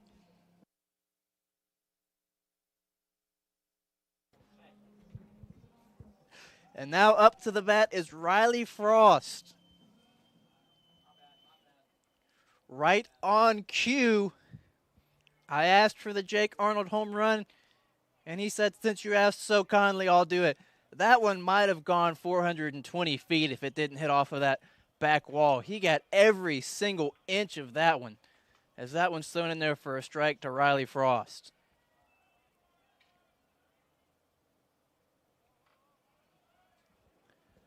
Frost scored his last time up, was driven in by his brother Connor. Riley led off the inning in the 7th with a double. Connor then, of course, followed with another double. And, of course, it was later on that inning that we saw the Nick Levenstein home run. Will Riley Frost join the home run train here at Bob Stein Stadium? Not this at-bat as he rolls over that one to Laura. Throw to first, out number 1.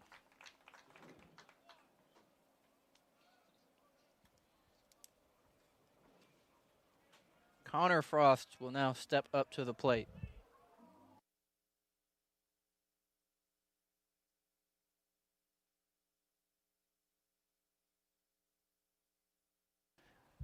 Connor Frost with an RBI double. His last time up, he's 2 for 3 on the afternoon as he tried to check his swing. They're not going to look down the first to see if he went. Oh, now they will. Catcher asked for it. Says that he didn't. Ball 1.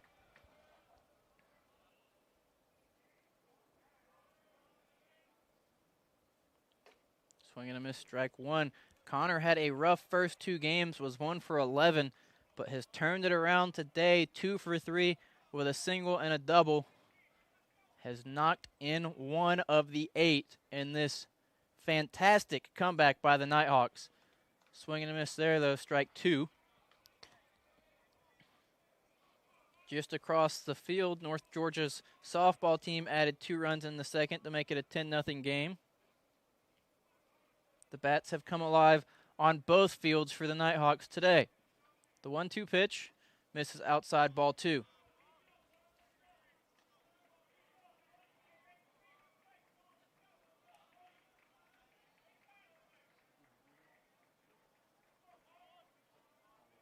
Coming set now, and the pitch.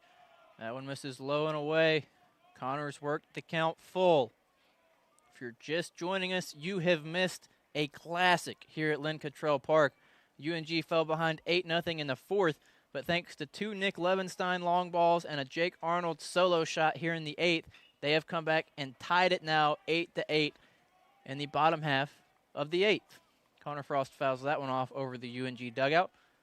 We'll step back up with a full count. Now, Robbie Cowie, I'm sure, will be ready to leave Bob Stein Stadium after today. Both outings, he's given up game-tying home runs. And he has been their go-to player out of the bullpen, too. Really coming into action today. He's gotten 1 save. He seems to be their go-to in the closing role based off of when they've used him, but the Nighthawks are seeing it out of his hand really well. But he freezes Connor there for strike 3 as Will Hardigree now comes up to the plate.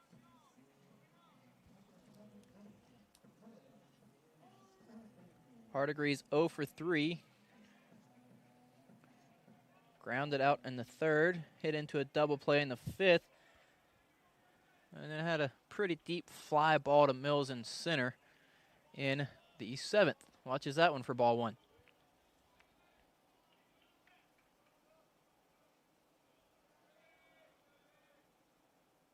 Coming set now is Robbie, and the pitch misses outside. Miller tried to frame that one, but at this point in time, he probably knows he's not getting that outside call. As Cowie quickly falls behind 2-0. Off the handle, but just over the outstretched glove of Perrell, and Hardigree's going to reach first there on a base hit. Won't go down as an error for Perrell. He did get a glove on it, but you can't expect him to make that play as he jumped up about a foot off the ground, just threw his glove up there hoping for the best as Justin Bailey now comes up to bat.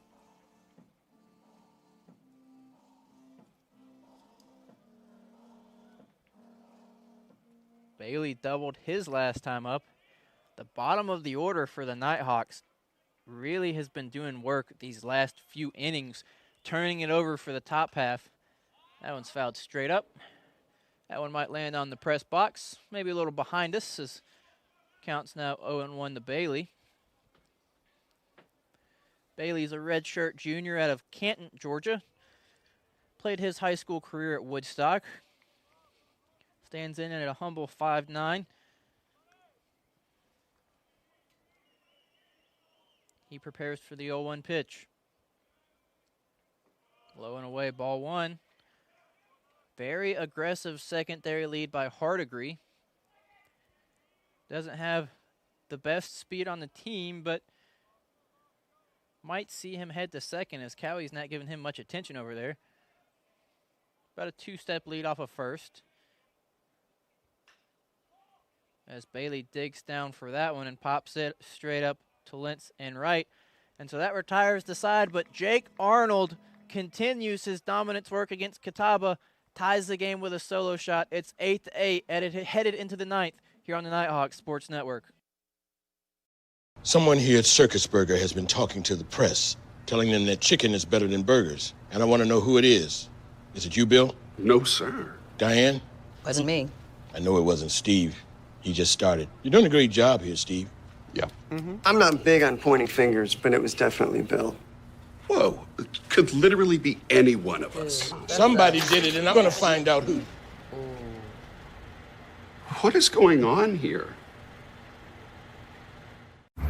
Bandit 3, this is Fox 2-3. Can you see that contact to our front? Man, it's Fox 2-3 out. Mark him with tracer fire. There are those who choose a different path in life. A path of selflessness, of service. A path that leads to freedom. Do you have what it takes? Find out at goarmy.com/warriors. Welcome back here in the top of the ninth. In the fifth inning, if you would have told anyone outside of this press box that the Nighthawks were going to come back and tie it, they would have looked at you like you were crazy. But here we are, 2 runs in the 6th, 5 runs 7th, and a solo shot in the 8th by Jake Arnold. And we are now tied 8-8 as Daniel Courtney will stay on the mound to face Dylan Wilkinson.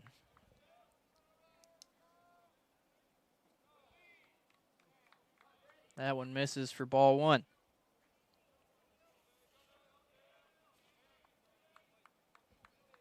Wilkinson's 0 for 3. He did take a walk his last time up, but he watches that one for strike 1. Wilkinson had the first RBI of the series as he had a sac fly on Friday. And I don't think Freeman's too happy with that ball call. It's the outside corner that has been called a strike this entire afternoon. But it's called a ball there, and it's 2-1. Handcuffs him as he takes that one inside out to Bailey in left. Here jog in and make the easy play for out number 1. Zach Miller's now going to step up to the plate. He's had a good game, 2 for 4 with 2 singles.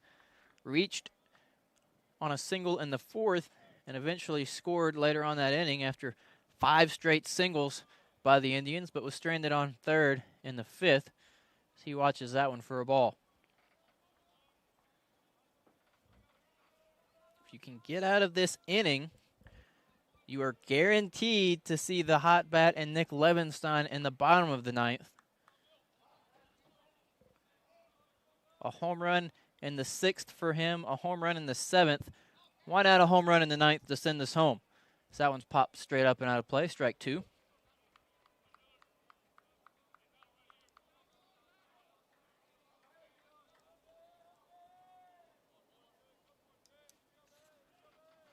One-two count now for the lefty Daniel Courtney, a freshman that has earned his spot pitching late in games in a close contest like this. Out of Peachtree City, Georgia.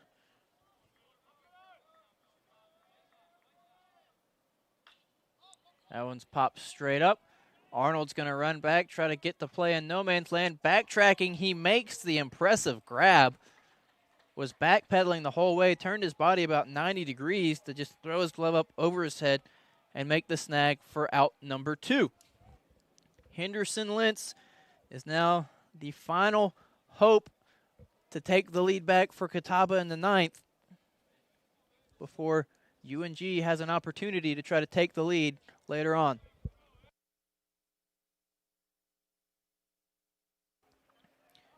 And that will actually be a pinch hitter for Catawba. They're going to bring in Dylan Driver. We've seen Driver pitch earlier in the series. So he pitches and plays the outfield, and a nice line shot towards the UNG bullpen as they all scatter away from that one. Someone will go retrieve that ball in right field as Driver is quickly behind 0-2 as Daniel Courtney is the one in the driver's seat right now. Rips that one the other way. He's got good opposite field power, as he sent the first one to the wall and right, and that one looked like it was going to be pretty close. He just got under it. Seemed to be swinging late on everything, though, from the pitches Courtney throws. We'll see if he tries to blow one by him, and he does. Paints the inside corner. UNG coming up in the bottom of the ninth with a chance to walk it off here on the Nighthawks Sports Network. Someone here at Circus Burger has been talking to the press, telling them that chicken is better than burgers, and I want to know who it is. Is it you, Bill? No, sir. Diane? Wasn't me. I know it wasn't Steve. He just started. You're doing a great job here, Steve. Yeah. I'm not big on pointing fingers, but it was definitely Bill. Whoa, it could literally be any one of us. Somebody did it, and I'm going to find out who. What is going on here? Bandit 3, this is Fox 2-3. Can you see that contact to our front? Man, it's Fox 2-3 out. Mark him with tracer fire. There are those who choose a different path in life. A path of selflessness, of service. A path that leads to freedom. Do you have what it takes? Find out at goarmy.com/warriors.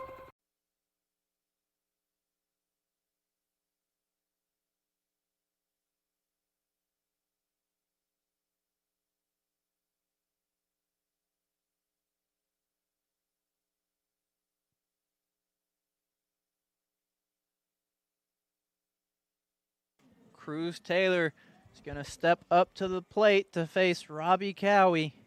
Bottom of the ninth in this miracle of a game by the Nighthawks. They never gave up.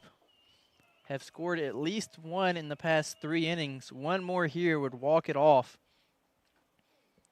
As Taylor fouls that one off. That one took a piece of the home plate umpire, and he's going to walk that one off for a second.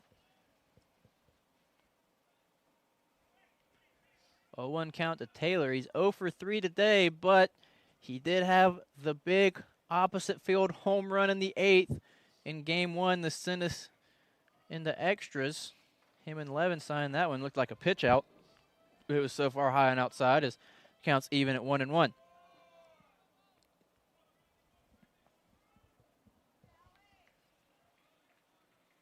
It will be Taylor, Conway, and then Levenstein here in the bottom half of the inning. And if first is open and I'm Catawba, I'm walking Levenstein. There is absolutely no way I let him stand up there and swing the bat with a chance to win it.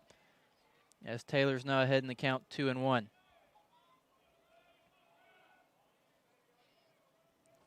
So what you would like to do is get Conway and Taylor on here and force him to pitch to Levy. And that's a good start. That one's down the right field line. Taylor's going to head towards second on that one. Puts the Jets on, cruises to second, slides in safely. And that is a lead-off double in the bottom of the ninth for Cruz Taylor. And Conway's coming up with the game-winning run on second. Nobody out here in the bottom half of the ninth. Going to talk the game plan over with Coach Cantrell. Probably talking about laying a bunt down and getting Taylor over to third on the bunt. If you get the bunt off successfully, you'd get Taylor to third, of course. First base would be open. Nick Levenstein's getting walked. That's not even a question at this point with one out. Open up the double play ball runners at the corners. So we'll see if Conway can get the expected bunt off as corners of the infield are playing in here. He does have one sacrifice bunt on the weekend. Hasn't shown a bunt yet. Watch that one for a ball. Maybe they're going to let Conway swing away here.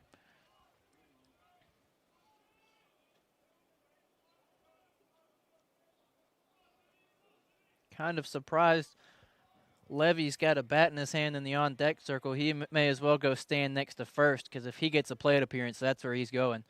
That one's in there for strike one. Softball team's now up 15-0 in the bottom of the third. Sure, Walker McCreary's having a fun time calling that one. Not nearly as fun as we're having over here, though. 8-8 your score, bottom of the ninth. Missed high, ball two, 2-1 count. The one thing you can't do if you're Robbie is walk Conway, because then first base is occupied. And I am sure head coach Jim Gant is in there praying right now that he doesn't walk him, because then you have nowhere to put Levy. But he hits him instead. That one rose up, hit him in the shoulder. Conway walks it off like a champ. He's going to head to first. First and second now, nobody out for Nick Levenstein. And now first base isn't open. They're probably going to have to pitch to Levy here unless they want to walk him loaded. They're looking into the dugout. They're going to walk the bases loaded. Nick Levenstein has had such a great series that with nobody out, bottom of the ninth, tie game, they're going to walk the bases loaded. And I can't say I blame them. Last time up in the seventh, he hits a 3-run bomb. In the sixth, he hits a 2-run bomb. Last time he faced Cowie on Friday, he hit a solo shot to send us into extras. At this point in time, I imagine Robbie was looking into the dugout, pleading with his manager, please walk this guy over to first. And so he's going to face Caleb Freeman now. But you also have Jake Arnold lurking on deck.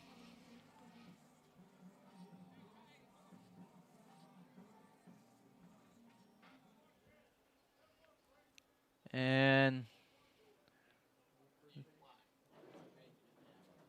trying to see what they're doing here.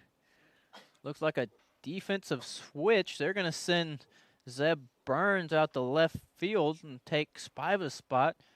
My assumption here is that Burns must have the better arm of the two, as anything in the outfield has got to be gotten in quickly if it's in the air. Otherwise, the speedy Taylor is going to score. Bases loaded for Caleb Freeman. So that one's fouled away. He's hitting right in between the two home run hitters, as after him is Jake Arnold, who's already went deep, and before him is Levy, who's went deep twice. Why not a grand slam so that all three of them can be a part of the fun? 0-1 count, though, to Freeman.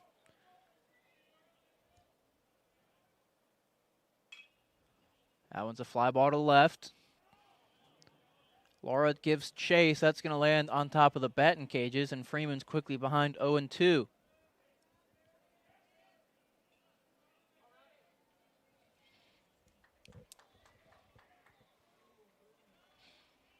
The fans are getting excited here at Bobstein Stadium, as UNG is just 90 feet away from pulling off an 8-0 comeback against the Catawba Indians. That one's inside. That one almost hit Freeman.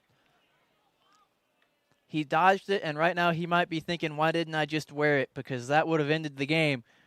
But he's going to stay in there. 1-2 count now, still with an opportunity to walk us off.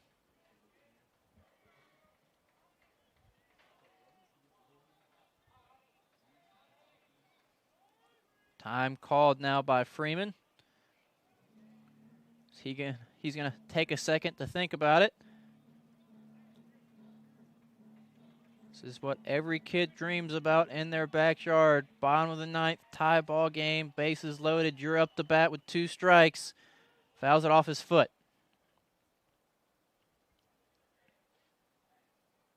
Going to take a couple steps now back towards the dugout. Stretch that foot out. Couple practice swings, and here step back in there. Count still 1-2 for the catcher, Caleb Freeman. Freeman, a freshman out of Flowery Branch, hoping to make his hometown proud. That one's in the dirt, and Miller just saved the game right there by throwing his body at that ball and keeping it in front of him. Counts now even at 2-2. Anything close to getting past Miller, and Taylor's going to be gunning home. Fastest player on the team. You know he's trying to score any way he can. Robbie comes set, looks over at Taylor at third, delivers. That one's in the dirt too. My goodness, Miller's doing a great job keeping that ball in front of him. Now this really is what every kid dreams of, is a full count, bases are loaded. Game-winning run is on third. The tomahawk chop is playing. Fans are doing it down the first baseline, as this is the World Series trophy weekend, and what better way to end it than a walk-off. Walked him. That's the game. Caleb Freeman shows great plate discipline, and they walk in the game-winning run, an 8-0 comeback by the Nighthawks. We'll give you some post-game action right after this. Thank you for joining us on the Nighthawks Sports Network. All right, Joyride Beads. I hear if you run long enough, you get something called a runner's high, which sounds like something I'd really enjoy. Let's do this. Okay, so far so good. Mama Lake? What? Still no high, though. Hi. Hey. Oh, my God. There it was. My first runner's high. Well, better quit while I'm ahead.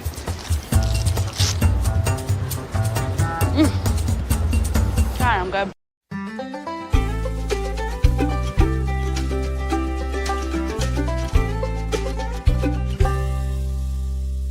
Goodbye, LA, until another time. When can we call it love? Think we've crossed the line. Shop, play, and stay in Dahlonega, the heart of the North Georgia mountains. Across divisions, sports, championships, and schools, for nearly 500,000 student athletes, college sports create lifelong opportunity, and that starts with education. We've raised the academic bar, so more are earning degrees, creating healthier campuses by working with the nation's brightest minds, and making sure more have the chance to succeed and are supported on their journey. But beyond the numbers, it's about opportunity, and we're working to provide it for every student. What a game here at Bobstein Stadium.